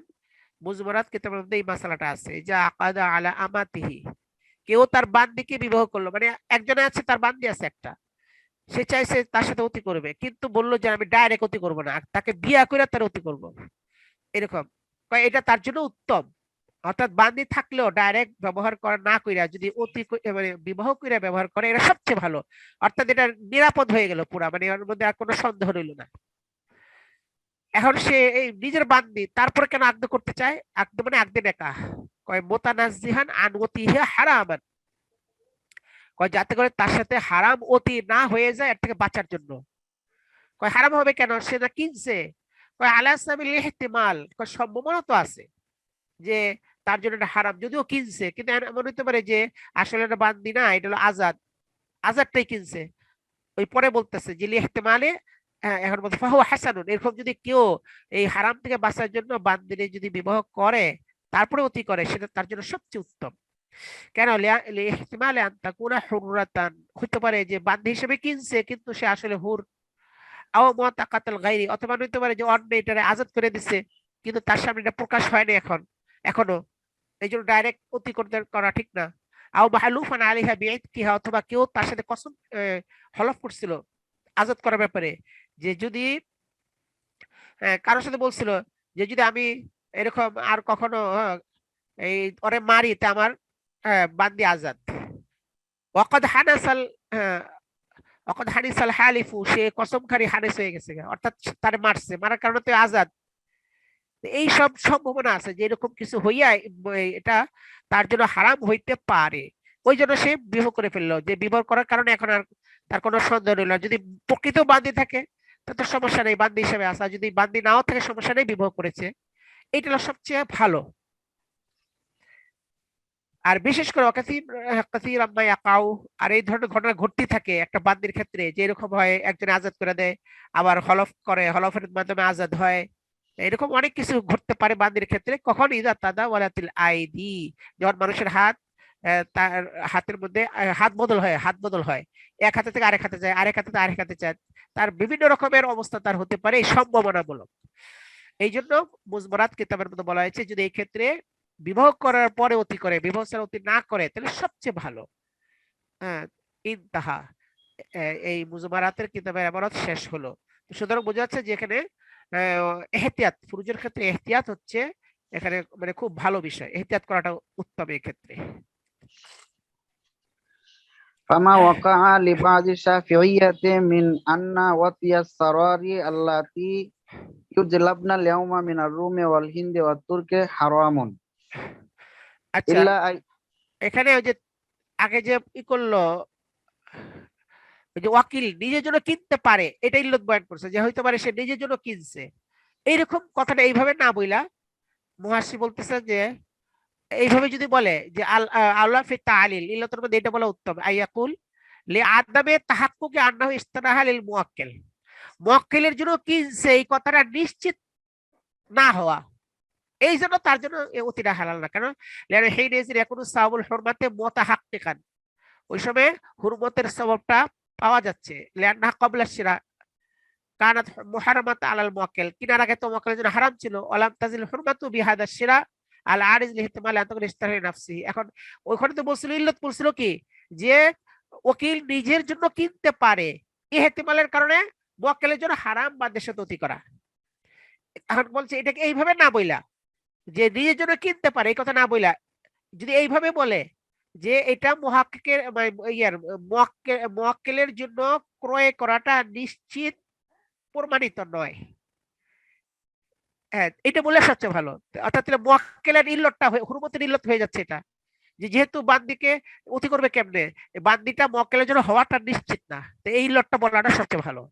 নিশ্চিত না কেন, তখন বলবো ওইটা যে উকিল নিজের জন্য কিনতে পারে, এই হিসেবে মুয়াক্কেলের জন্য বান্দি হওয়াটা নিশ্চিত না, যেটা নিশ্চিত না ওর সাথে অতি হতে পারে না, জায়েজ নেই। এইভাবে বলছে ইল্লতটা বললে বেশ ভালো। আচ্ছা, এখানে আরেকটা বিষয় বলা হচ্ছে, সেটা হলো এই গোলাম বান্দির সাথে আগে তো এহতিয়াতের মাসালা গেল, যে এহতিয়াত করা হচ্ছে এখানে, তো এহতিয়াতে আরেকটা মাসালা, ওটা হচ্ছে মানে শাফি মাযহাবের তারা একটা মাসালা বলে, ওই মাসালাটা এহতিয়াতের উপর নির্ভর, ওটা কিন্তু হাতমি মাসালা না, এহতিয়াতের উপর নির্ভর। সেই কথা মুসলমান বলতেছে যে যেহেতু মুলকি বুঝার ক্ষেত্রে এহতিয়াত করতে হয়, এই জন্য বাজ শাফি যা বলেছেন, লিবাজ শাফি বাজ শাফিইয়া, মানে শাফি মাযহাবের যে লোকেরা তাদের যে কথাটা আসছে, কি কথাটা, হ্যাঁ, ওয়াতিউস সাওয়ারি হারামুন, কয়েদিদেরকে, মহিলা কয়েদিদেরকে সাথে অতি করা হারাম। কোন কয়েদি? আল্লাতি ইউজলামনা, যাদেরকে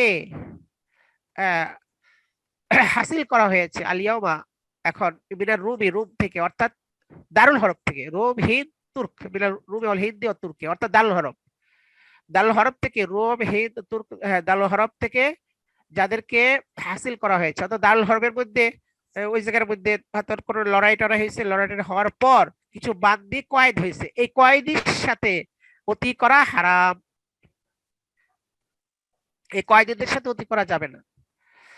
আচ্ছা, এটা কিন্তু বর্তমানে মাসালা না, এই যে আলিয়ম দ্বারা মুরাদ ওই সময়ের, মানে যখন গোলাম বান্দির প্রচলন ছিল ওই সময়ের আলিয়ম, এটা বর্তমানের আলিয়ম না, কারণ বর্তমানে গোলাম বান্দির প্রচলন নাই, কাজে বর্তমানের ক্ষেত্রে মাসালা প্রযোজ্য না। এটা আলিয়ম বলতে বোঝাচ্ছে ওই সময়ের আলিয়ম, যখন গোলাম বান্দি প্রচলিত ছিল, এবং ওই সময় শাফি মাযহাবের লোকেরা এই হুকুমটা লাগাইছিল যে রোম হিন্দ এবং তুর্কিস্তানের মধ্যে যে গোলাম বান্দি যদি সেখানে কয়েদ করে আনা হয় মুসলিম রাষ্ট্রে, তাই আনার পরে এই কয়েদিদেরকে অতি করা হারাম হবে না, অর্থাৎ তারা কয়েদ হয়ে আসছে, এখন তো বন্টন হয় নাই, বন্টন হওয়ার পর তারপরে অতির প্রশ্ন, বন্টন হওয়ার আগে মানে কয়েদ করছে দেখেই তার জন্য অতি চলবে, অতি করে ফেলবেন, এটা ঠিক না।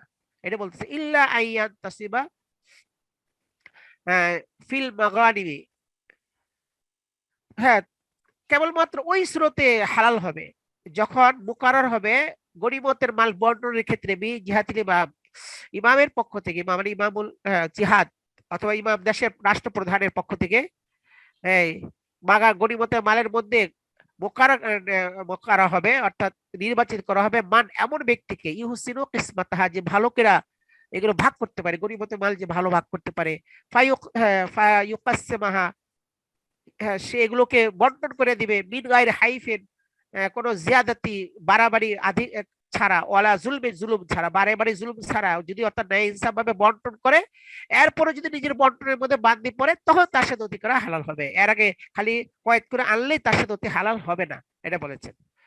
অথবা আও তাহাসুলা কিসমাতুন মিন মুহকিমিন, অথবা হাকিম সাহেব যে বিচারক, তার পক্ষ থেকে বন্টন করে একজনের একটা দিয়ে দিছে যে তোমার ভাগে, তখন হালাল হবে। আও ইয়াতাজাওয়াজু বা'দাল ইতকি, অথবা আজাদ হওয়ার পরে তাকে কোনো বান্দিকে বিবাহ করেছে, বিইজনিল কাজী, কাজী সাহেবের আজাদ হয়েছে, কাজী সাহেবের অনুমতি নিয়ে তারে বিবাহ করছে, আবিল মো থেকে যে আজাদ করছে তার অনুমতি নিয়ে বিবাহ করেছে। আচ্ছা, তো এই ক্ষেত্রে তখন তার সাথে অতি করতে পারবে। তো হ্যাঁ, তারপরে বলছে যে এই ক্ষেত্রে এই কি জন্য বলে হেতিয়াত, এই জন্য এই ক্ষেত্রে যে যারা বলছে যে অতি করতে পারবে, এইসব ক্ষেত্রে অতি না করাটা ভালো, যেসব ক্ষেত্রে বলছে, মানে এখানে কিন্তু দেখেন আসল মাসলা কিন্তু এইটার, যেসব ক্ষেত্রে অতি করবে বলছে, অর্থাৎ বন্টন হওয়ার পরে, তারপরে বলছে মানে এই করার পরে এইসব ক্ষেত্রে যে অতি হওয়া জায়েজ বলছে, তারপর পরহেজ করাটা ভালো। এই যে বলে হেতিয়াত ইজতিনাবু হুন্না, এই বান্দীদেরকে পরহেজ করাটা ভালো, মামলুকাত না হারা, এরা তারা কারো মামলুকা হোক অথবা হুর হোক, হ্যাঁ, এই জন্য মানে অতি না করাটা ভালো, যে কারোর সাথে অতি করা হলো না। হ্যাঁ, এটা এটা বলে হেতিয়াত, মানে এটা হেতিয়াতের মাসালা। এখানে যে দেখা গেল যে বান্দি পায়ে গেল, হালাল হইলো, তারপরে অতি বলছে যে অতি না করাটা এহতিয়াত, এটা বলা হয়েছে। তাহা এই বাদ শাফির ইবারত তাদের যে কথাটা শেষ হলো।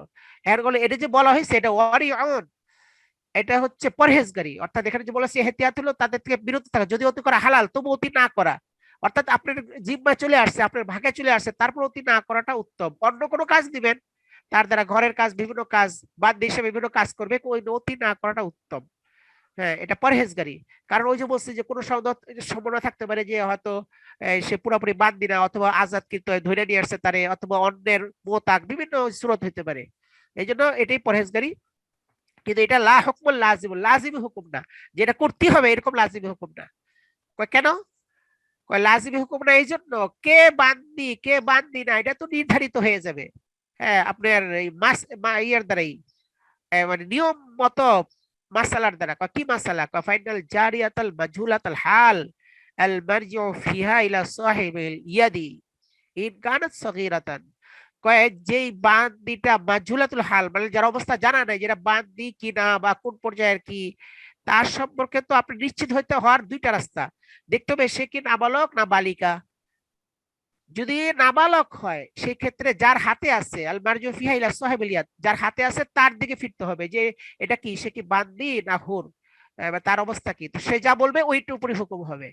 ওরকম ওয়াইলা ইকরারি হাইন কানাত কাবীরা, তার যদি সে বড় হয় বালেগা হয়, তাহলে তার সেটি যে তাকে জিজ্ঞেস করা হবে যে তুমি কি বান্দি নাকি হুর, বা তোমার কি অবস্থা তুমি বলো, তখন সে যদি ইকরার করে বান্দি বলবে তখন বান্দি হবে। কাজী অবস্থা যদি ইকরার করে বান্দি বলে, হ্যাঁ, তখন এই সুরতের মধ্যে বাস তার সাথে অতি করা জায়েজ হবে, হারাম হবে না। এই জন্য ওখানে যে এহতিয়াত করার কথা বলছে এটা পরহেজগারি, ওটা লাজিমি হুকুম না। আর ওয়াইন ওয়ালিমা হালুহা, আর যদি জিজ্ঞেস করা আছে এমনি তার অবস্থা জানা যায়, জিজ্ঞেস করা নাকি তার অবস্থা এমনি জানা যাচ্ছে, অর্থাৎ দেখা গেলো যে ওই দেশে বান্দিদের এক ধরনের বিশেষ ধরনের পোশাক আছে, ওই পোশাক তারা পরে মনে করে ওই দেশে চল, যখন ওই পোশাক পরে থাকলো বুঝে গেলে বান্দি, তার অবস্থা জানা যাচ্ছে, ফালা ইশকাল, কোনো ইশকাল নেই। নিশ্চিত হওয়ার পরে তার সাথে অতি করা জায়েজ হবে। তবে বলছে পরহেজগারি এহতিয়াত হলো তাতে দূরে থাকা, যেহেতু এই ক্ষেত্রে মানে এহতিয়াতি উত্তম বলকে বোঝার ক্ষেত্রে।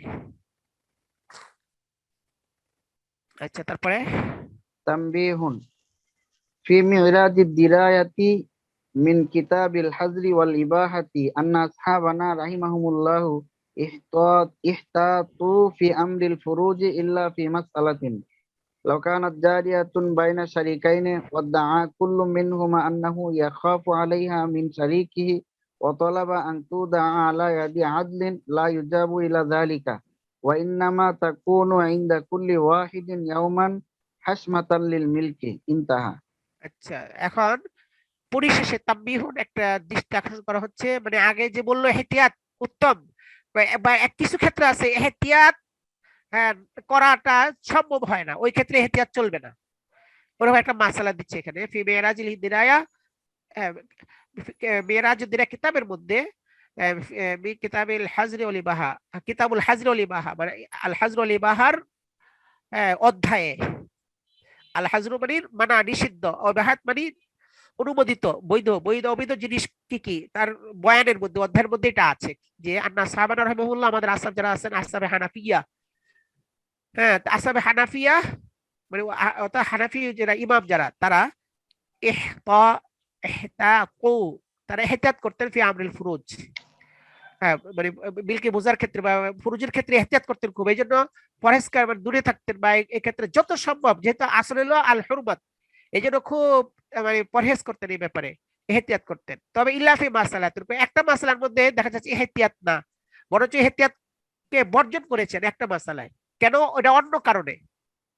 সে মাসালা কি? লাউ কানাত জারিয়াতুন বাইনা শারিকাইনি, যদি দুজন শরীকের মাঝখানে একটা বান্দি থাকে, মানে একটা বান্দি দুজনে মিলে কিনছে, একজনে 50,000 আরেকজনে 50,000, 1 লাখ টাকা দিয়ে একটা বান্দি কিনছে। এখন যেহেতু বান্দি দুজনে সমান সমান শরীক, ওয়াদআ কুল্লু ওয়াহিদ মিনহুমা আন্নাহু ইয়াখাফু আলাইহা মিন শারিকি, এখন নিয়ম হলো কি, দুজন বান্দি কিনছে, প্রত্যেকের কাছে একদিন করে থাকবো, এর কাছে একদিন ওর কাছে একদিন, অথবা এর কাছে 2 দিন ওর কাছে 2 দিন, অর্থাৎ সমান ভাগে দুজন কাছে থাকবো, ওই বান্দির দ্বারা বিভিন্ন কাজ টাজ দিব, বাস এটাই হলো হুকুম। অতি করতে পারবে না, কারণ এটা তো একজনের বান্দি না, দুইজনের। তো একজনের অতি করলে, যেহেতু দুইজনের বান্দি, এখানে অতির প্রশ্ন আসবে না, এখানে অতি করতে পারবে না। হ্যাঁ, এই জন্য, কারণ একজনের মালিকানা হলে অতি করতে পারে, দুজনের মালিকানা যেহেতু এখানে, অর্থাৎ একই মহিলার দুইজনের অতি করা এটা জায়েজ নেই, হ্যাঁ, আপনার একজনের ক্ষেত্রে আরেকজনের পানি দেওয়া এটা জায়েজ নেই। এই জন্য একজনের শুধু মানে অতি করতে পারে যদি একা মালিকানা হয়, শরীকের কারণে অতি চলবে না, শুধু নিজে কাজ দিতে পারবে। কিন্তু এরপরে ভয় পর থেকে ভয় করতেছে, কয় ঠিক আছে অতি করতে পারবে না, কিন্তু ওর কাছে যখন একদিন থাকবো ওই যদি অতি করে ফেলায়, হ্যাঁ আবার ওই কয় না এর কাছে যখন থাকবো একদিন ওই যদি অতি করে ফেলায়, এখন এই সন্দেহের কারণে কয় ওরে আমাদের কাছে না রেখে তৃতীয় একজনের কাছে রাখেন। হ্যাঁ, কোন যে এরকম করবে না, পরহেজগার একটা নির্ভরযোগ্য একজন আদিল ব্যক্তির কাছে রাখেন। হ্যাঁ, এই তারা দুইজনে কি করলো, এটা কাজী সাহেবের কাছে নিয়ে কাজী সাহেবের কাছে আরজি পেশ করলো, কয় তার কথা শোনা হবে না, যে তৃতীয় জনের কাছে রাখার কথা শোনা হবে না। অথচ এহতিয়াত ছিল কি তৃতীয় জনের কাছে রাখা, এলে এহতিয়াত, তাহলে কেউ অতি করতে পারবে না, যেটা নিষিদ্ধ। কিন্তু এহতিয়াত করা হবে না এখানে অন্য কারণে। কি কারণে? কয় এখানে হলো মিলকিয়াত, দুজনের মালিক। এখন যদি তৃতীয় জন রাখা হয় তাদের মিলকিয়তের কোনো মূল্য থাকে না, তার যে কিনছে এর কোনো দাম থাকে না। তো কিনার মূল্য, কিনার টাকা যে এইটাই যে তাদের কাছে থাকবে, তারা খেদমত দিবে, এটাই বলছে। তারা পর থেকে দাবি করতেছে আখাফু আলাইহি মিন শরীকিহি, তার শরীক থেকে ভয় পাইতেছে মহিলার উপরে যে অতি করে ফেলতে পারে।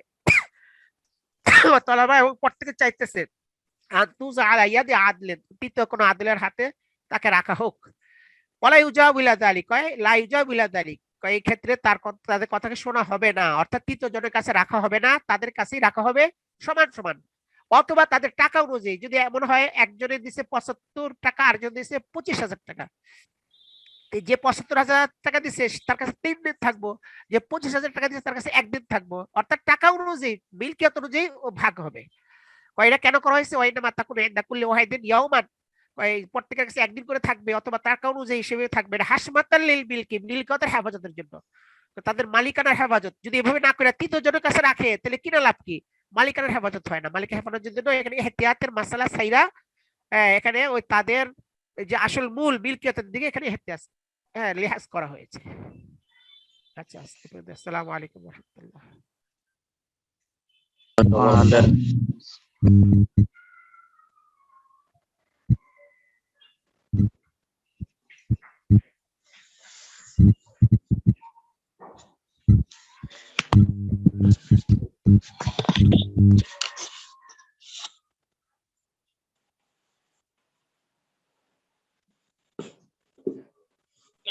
السلام عليكم ورحمة الله وبركاته. وعليكم السلام ورحمة الله وبركاته.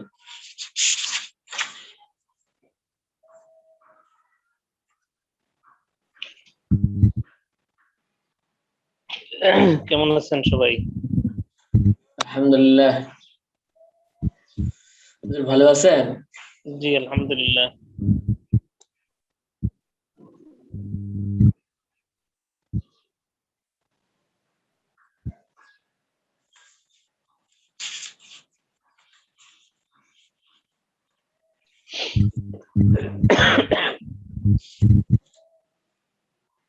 মাশাআল্লাহ, আজকে অনেকেই উপস্থিত আছে।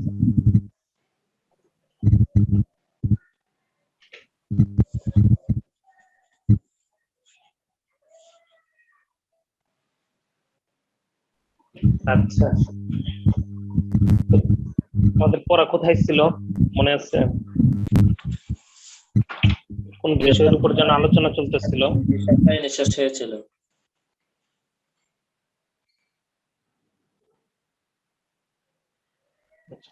আলোচনা চলতেছিল যে ইদা সাহাল হাদিস ফাহুয়া মাযহাবি, এই কথার উপর না?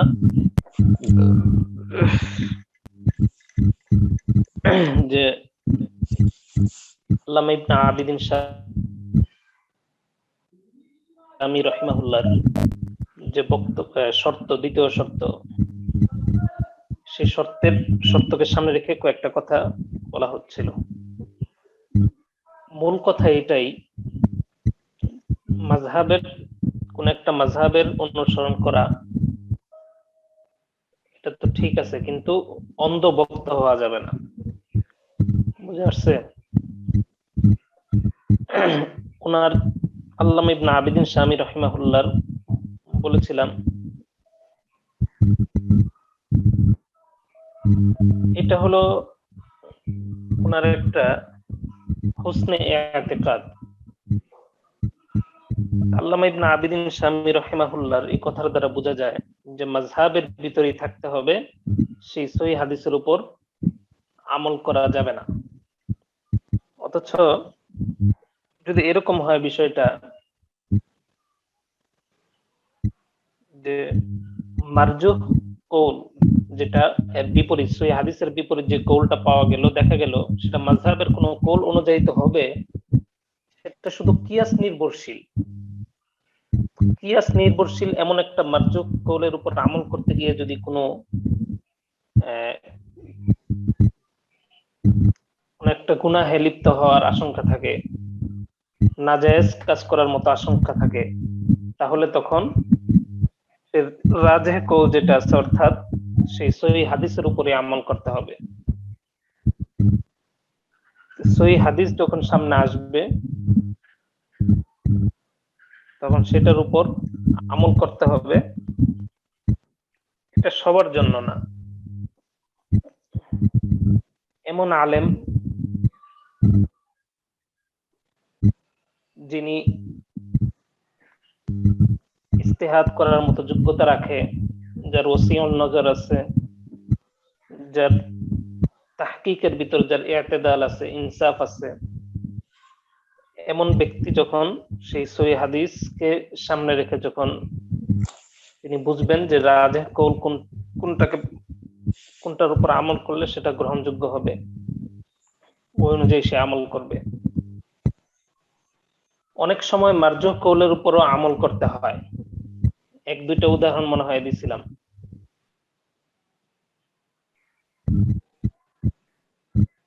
যেমন বলেছিলাম গত ক্লাসে, যদি ফিতনার আশঙ্কা থাকে, রাজেহ কৌলের উপর আমল করতে গেলে যদি ফিতনার আশঙ্কা থাকে, তখন মারজুহ কৌলের উপর আমল করা যাবে।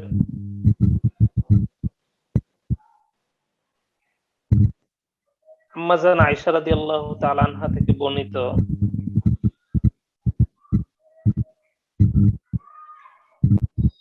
দেখেন কুরাইশরা যখন কাবাগর নির্মাণ করেন,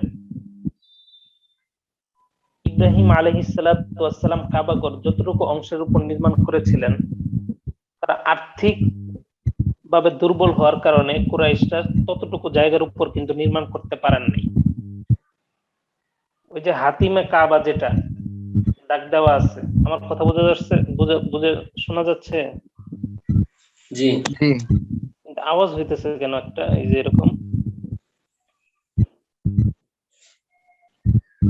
হ্যাঁ, এই যে হাতিমে কাবা যেটা দাগ দেওয়া বা যেটা একটা এরিয়া দেওয়া আছে, যারা মক্কায় গেছেন বা ছবিতে দেখছেন তারা দেখবেন যে একটা ইয়ে আছে, এতটুকু কিন্তু কাবার অংশ, এটা কিন্তু কাবের অংশ। কাওয়াইদে ইব্রাহিম আলাইহিস সালাতু ওয়াস সালামের যতটুকু অংশের উপর তিনি কাবাগর নির্মাণ করেছিলেন, পরবর্তীতে সংস্কারের সময় কুরাইশরা ততটুকু অংশের উপর কিন্তু নির্মাণ করতে পারেন নাই। এটা আর্থিক দুর্বলতার কারণে, আর্থিকভাবে মানে যেহেতু সংকটাপন্ন ছিল হয়তো এই কারণে।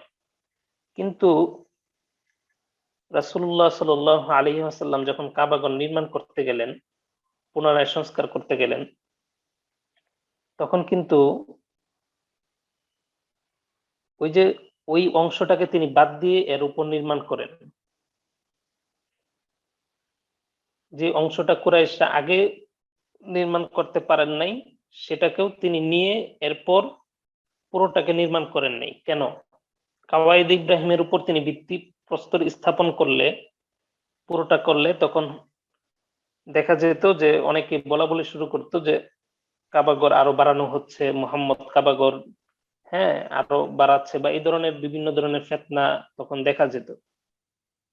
যদিও ওটা কাবার অংশ, কাওয়াইদে ইব্রাহিম, কিন্তু ফিতনার আশঙ্কা থাকার কারণে রাসূলুল্লাহ সাল্লাল্লাহু আলাইহি ওয়াসাল্লাম ওই জায়গাটা বাদ দিয়ে কুরাইশরা যতটুকু অংশের উপর নির্মাণ করেন ততটুকু অংশের উপরেই কিন্তু রাসূলুল্লাহ সাল্লাল্লাহু আলাইহি ওয়াসাল্লাম পুনরায় কাবাগরের কাজ করেন।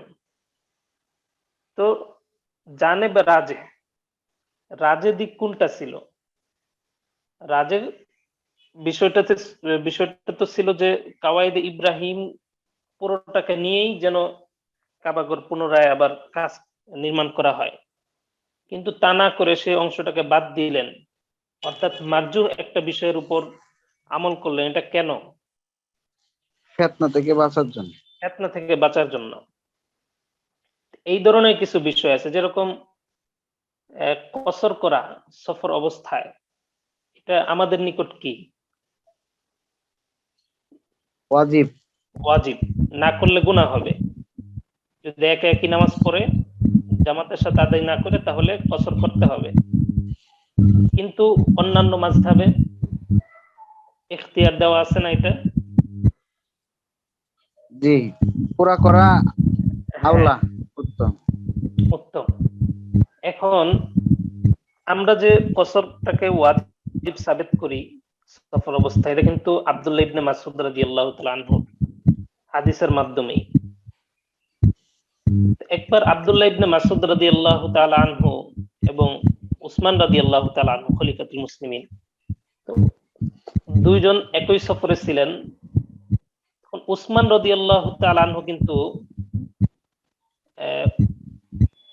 উনার ছিল যে সফর অবস্থায় 4 রাকাত নামাজ পড়া।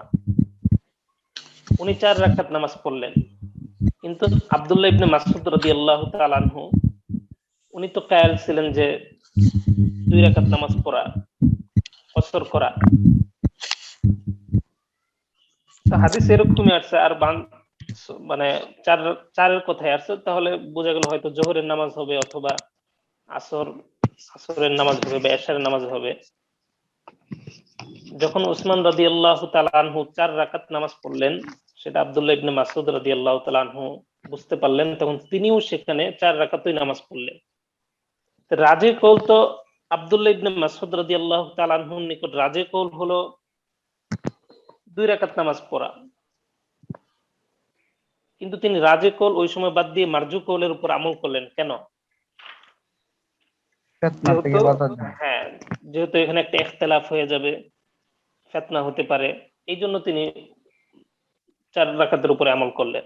তো এরকম ভাবে কোন সময় যদি ফিতনা থাকে, ফিতনার আশঙ্কা হয়, রাজে কৌলের উপর আমল করতে গিয়ে তখন মারজু কৌলের উপর আমল করা যায়।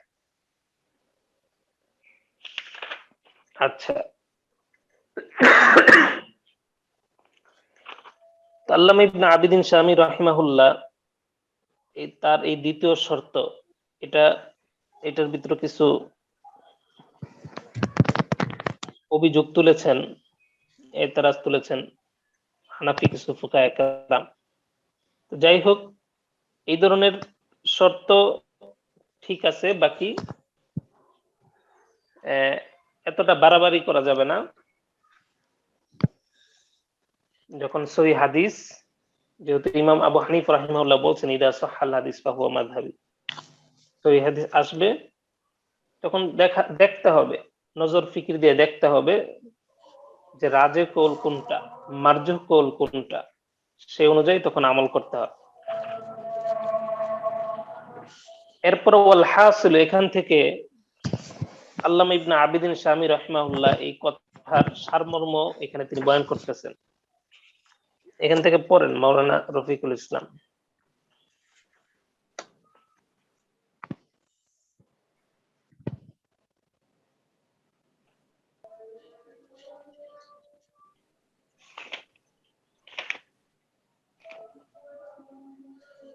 হুজুর মাতলাবুন আকওয়ালু আসহাবিল ইমাম, এখান থেকে? জি জি জি। আমানুল্লাহ ভাই কইছিল পড়বো। একজন পড়লে হবে এখানে। হ্যাঁ, পড়েন, মিলেমিশে পড়ি।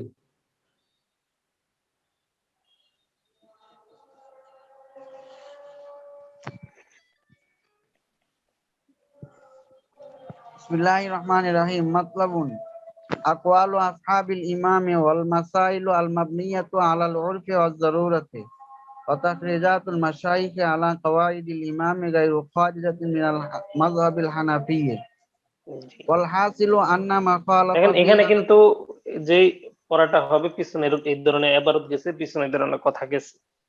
মূল বিষয়টা আল্লামা ইবনে আবিদিন শামী রাহিমাহুল্লাহ ইনি আবার পুনরায় এখানে আবার আলোচনা করতেছেন। হ্যাঁ। والحاصل أن ما خالف فيها الأصحاب إمامهم الأعظم لا يخرج عن مذهبه إذا رجحه المشايخ المعتبرون দেখেন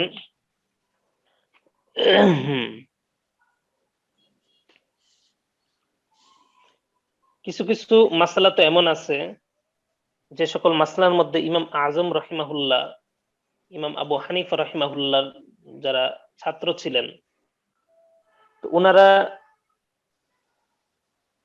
ইমাম আবু হানিফা রাহিমাহুল্লাহর মুখালাফাত করছেন। এরকম তো অনেক মাসলা আছে। জি আসহাবরা ইমাম আজম আবু হানিফা রাহিমাহুল্লাহর মুখালাফাত করছেন, এরকম মাসলা অনেক আছে না? অনেক উদাহরণ দেওয়া যাবে। অনেক আসহাব বলতে কে?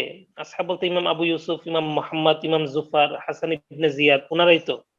জি আবার আসহাবদের মুখালাফাত করছেন মাশায়েখে কেরাম, এরকম মাসলাও আছে। মাশায়েখে মুতাবার যারা আছে, যেরকম ওই যে পিছনে গেছে তালিমে কুরআন, হ্যাঁ, যারা আলা তিলাওয়াতিল কুরআনিল মুজাররাদা, বিভিন্ন মাসলা পিছনে গেছে। এই ধরনের আরো কিছু অনেক মাসলা আছে যেগুলোর ভিতরে দেখা গেছে জমানার পরিবর্তনের কারণে অথবা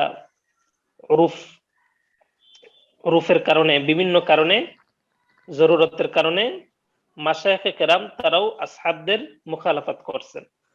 এখন কেউ যদি ওই মাশায়েখে কেরামের তারা যে বক্তব্য দিয়েছেন, তারা যে মুখালাফাত করে রাজে কল যেটা তারা বলছেন বা তারা যে রায় পেশ করেছেন সেটার উপর যদি কেউ আমল করে, তাহলে সে কিন্তু লা ইয়াখরুজু আন মাযহাবিহি, সে ইমাম আবু হানিফা রাহিমাহুল্লাহর মাযহাব থেকে সে খারেজ হয়ে যাবে না। কথা বুঝে আসছে? কারণ জি এই তালিমে কোরআনের উপর যে ফতোয়া মাশায়েখে কেরাম দিচ্ছেন, আসহাবরা দিচ্ছেন, মাশায়েখে কেরাম দেন নাই? জি পিছনে তো গেছে আলোচনা। তো জি মাশায়েখে মাসালা তো কেরাম, বিস্তারিত। হ্যাঁ, মাশায়েখে কেরামের ভিতরে আবার কিছু ভুল হয়ে গেছিল কিতাবের ভিতরে, এরপর হ্যাঁ এই ধরনের আলোচনা পিছনে গেছে। তো মাশায়েখে কেরামের ওই কথার উপর যদি এখন আমল করা হয়, তাহলে কি এটা বলা হবে যে আমি হানাফি মাযহাব থেকে বের হয়ে গেছি? এরকম বলা হবে না। জি ইযা রাজ্জাহাহুল মাশাইখুল মুতাবারুনা হ্যাঁ, ওয়া কাযা মা পরবর্তীতে দেখা বানা গেছে মুতাবার মাশায়েখ কেরাম যারা আছেন তারা, যে ওই যে ইমাম আবু তারজি হানিফ দিছেন। রাহিমাহুল্লাহর যে আসহাব, তাদের কথার উপর কি করছেন তারা? তারজি দিচ্ছেন। হ্যাঁ, ওয়াকাযা, وكذا ما بناه المشايخ على العرف الحادث لتغير الزمان أو للضرورة ونحو ذلك لا জি يخرج عن مذهبه أيضا জি, তাহলে এর দ্বারা কি হবে না? মাযহাব থেকে বের হয়ে যাবে না। কারণ এগুলো কেন? মাশায়েখে কেরাম ওরফের ভিত্তিতে অথবা লিতাগায়্যুরিজ জামান আও লিযরুরা ওয়া নাহবি যালিক। জি لأن ما رجحه لترجح دليله হ্যাঁ, عندهم معذون به من جهة তাদের নিকট সেই الإمام দলিলকে কি মনে হয়েছে? সেই দলিলকে তাদের নিকট সেটা শক্তিশালী ছিল। তারা যে বিষয়ে তারজি দিয়েছেন, দেখা গেছে দলিলের দিক দিয়েও সেটা কি শক্তিশালী। হ্যাঁ معذون به من جهة الإمام জি وكذا ما بنوه على تغير الزمان والضرورة হুম بنوا وكذا ما ওয়াকাদা, بناه على تغير الزمان والضرورة باعتبار হুম أنه لو كان حيا لقال بما قالوه হ্যাঁ, লাকালা বিমা ক্বালুহু। তো ইমাম আবু হানিফা রাহিমাহুল্লাহ যদি জীবিত থাকতেন, তাহলে তিনিও কি এরকমই বলতেন। বুঝে বলতেন আসছে? لأن ما قالوه إنما هو مبني على قواعده أيضا আইজন هو মাশায়েখে কেরাম যে مقتضى সমস্ত কথা مذهبه ওনারা বলেন, এগুলোর ভিত্তি কিসের উপর? ইমাম আবু হানিফা রাহিমাহুল্লাহ কায়দার উপরই। কথা বুঝে আসছে? হ্যাঁ জি। لكن ينبغي ألا يقال قال أبو حنيفة এখান থেকে আরেকটা كذا বিষয় বলতেছে যে যে সমস্ত বিষয় সরাহাতান ইমাম আবু হানিফা রাহিমাহুল্লাহ থেকে মানে বর্ণনা নাই, সরাসরি ইমাম আবু হানিফা রাহিমাহুল্লাহ এই ধরনের কথা বলেন নাই, কিন্তু দেখা গেছে ইমাম আবু হানিফা রাহিমাহুল্লাহ শাগরেদ যারা ছিলেন, ছাত্র যারা ছিলেন, তারা বলছেন, তাদের কথা মাশায়েখে কেরাম নকল করছেন। তো এই ধরনের মাসালার ক্ষেত্রে কলা আবু হানিফা কাদা এরকম বলা এটা ঠিক না। কারণ কি? কারণ হলো, হ্যাঁ, এটা ইমাম আবু হানিফা রাহিমাহুল্লাহ তো সরাসরি এই ধরনের কথা বলেন নাই। কথা বোঝা যাচ্ছে? তালিমে কোরআনের বিষয়ে যে মাসলা, এটা কি সরাসরি ইমাম আবু হানিফা রাহিমাহুল্লাহ এটাকে জায়েজ করে দিয়ে গেছেন? না, জি না। পরবর্তীতে এটা মাসলা পরিবর্তন আসছে। তখন এই মাসলার ক্ষেত্রে যদি আমরা এইভাবে বলি কলা আবু হানিফা কাদা, ঠিক হবে না, এটাই বলতেছে। হ্যাঁ, ওয়াইন্নামা ইউকালু ফিহি মুক্তাদা বিমাযহাবি আবি হানিফাতা কাযা, হ্যাঁ, এইভাবে বলা যাবে। হ্যাঁ, কামা কুলনা ওয়া মিসলুহু তাখরিজাতুল মাশাইখ বাযুল আহকামু মিন কাওয়াইদিহি আও বিল কিয়াসি আলা কাওলিহি। হ্যাঁ, কিয়াসের ভিত্তিতে বিভিন্ন যে সকল আহকাম মাশায়েখ একরাম তাখরিজ করেন। হ্যাঁ, ওয়া মিনহু কাওলুহুম ওয়া ওয়া আলা আলা কিয়াসি কিয়াসি বিকাযা বিকাদা ইয়াকুনু কাযা। ইয়াকুনু কাদা, এইভাবে বলা যাবে। হ্যাঁ, ফাহাদা ফাহাদা কুল্লুহু লা ইউকালু ফিহি ক্বালা আবু কলা হানিফা আবু হানিফা, রাহিমাহুল্লাহ। ওই সকল নাম মাসলার ক্ষেত্রে এইভাবে বলা যাবে না। হ্যাঁ, তবে নাম নাম ইয়াসিফু আন ইউসাম্মা মাযহাবুহু বিমানা বিমান, আন্নাহু কাওলু আহলি মাযহাবিহি আও হ্যাঁ, মুক্তাযা মাযহাবিহি। জি, এটা হলো মাযহাবের একটা, আপনার কি বলে এটাকে, মুক্তাজা, মানে এটা চাচ্ছে, মাযহাবের এতটুকু চাহিদা। বিষয়। হ্যাঁ, চাহিদা, চাহিদা। হ্যাঁ, ওয়ান হাদা وعن هذا لما قال صاحب الدرر والغرر في كتاب القضاء إذا قضى القاضي في مجتهد فيه بخلاف বিখিলাফি مذهبه মাযহাবিহি লা لا ইয়ানফাযু। ينفذ। দেখেন, সাহেব দুরার ওয়াল গুরার, তিনি তার কিতাবুল কাজীর ভিতরে বলছেন, অর্থাৎ কোন কাজী যখন কোন একটা এমন বিষয়ে ফয়সালা করবে, মুখতালাফ ফি কোন একটা মাসলার ভিতরে, যখন তিনি তার মাযহাবের বিপরীতে গিয়ে ফয়সালা দিবে, তখন সেটা কি হবে না? গ্রহণযোগ্য হবে না। কথা বোঝা যাচ্ছে? কার্যকর করা হবে না। কার্যকর করা হবে না। কেন কার্যকর? আবার এটা কোন বিরোধিতা? তার মাযহাবের বিপরীতে গিয়ে তিনি যদি, হ্যাঁ, সামনে আসতেছে পরের। قال أي أصل المذهب كالحنفية إذا حكم على مذهب الشافعية أو হ্যাঁ, نحوه أو মাযহাবী بالعكس। শাফি অথবা মালিকি হাম্বলি, ওই মাযহাবের অনুসরণ, মানে ওই মাযহাবের যদি কোন একটা ইয়ের উপরে যদি ভিত্তি করে কি করেন, তিনি ফয়সালা দেন, তাহলে এই ধরনের কি হবে না? গ্রহণযোগ্য হবে না। হ্যাঁ, وأما إذا আম্মা حكم الحنفي بمذهب أبي يوسف أو محمد أو نحوهما من أصحاب الإمام فليس ফালাইসা حكما হুকমান বিখিলাফ بخلاف রাইহি। رأيه। জি, তখন কি হবে? যখন আবার এরকম হইতে পারে যে এটা আবু ইউসুফ রাহিমাহুল্লাহর মাযহাব অনুযায়ী মুহাম্মদ অথবা অন্যান্য যারা আছেন ইমাম আবু হানিফা রাহিমাহুল্লাহ আসহাবদের মধ্য থেকে, তাহলে সেটা তার রায়ের যে খেলাফ, মানে ই হবে না, কি হবে না?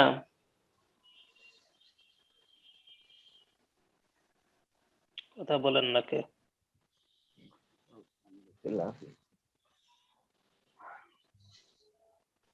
যদি তাহলে সেটা ইমাম আজম আবু হানিফা রাহিমাহুল্লাহর খেলাফ ফায়সালা হবে না। হবে না। হুম, আচ্ছা। ও, নামাজ তো 4টায় হয়ে গেছে, 4 জি, মিনিট তো দৌড়ে গিয়ে জামাত পাওয়া যায় না। আচ্ছা, থাক, ইনশাল্লাহ আগামীকাল থেকে পড়া শুরু হবে। তাগায়ুরে জামান হয়ে গেছে। জি।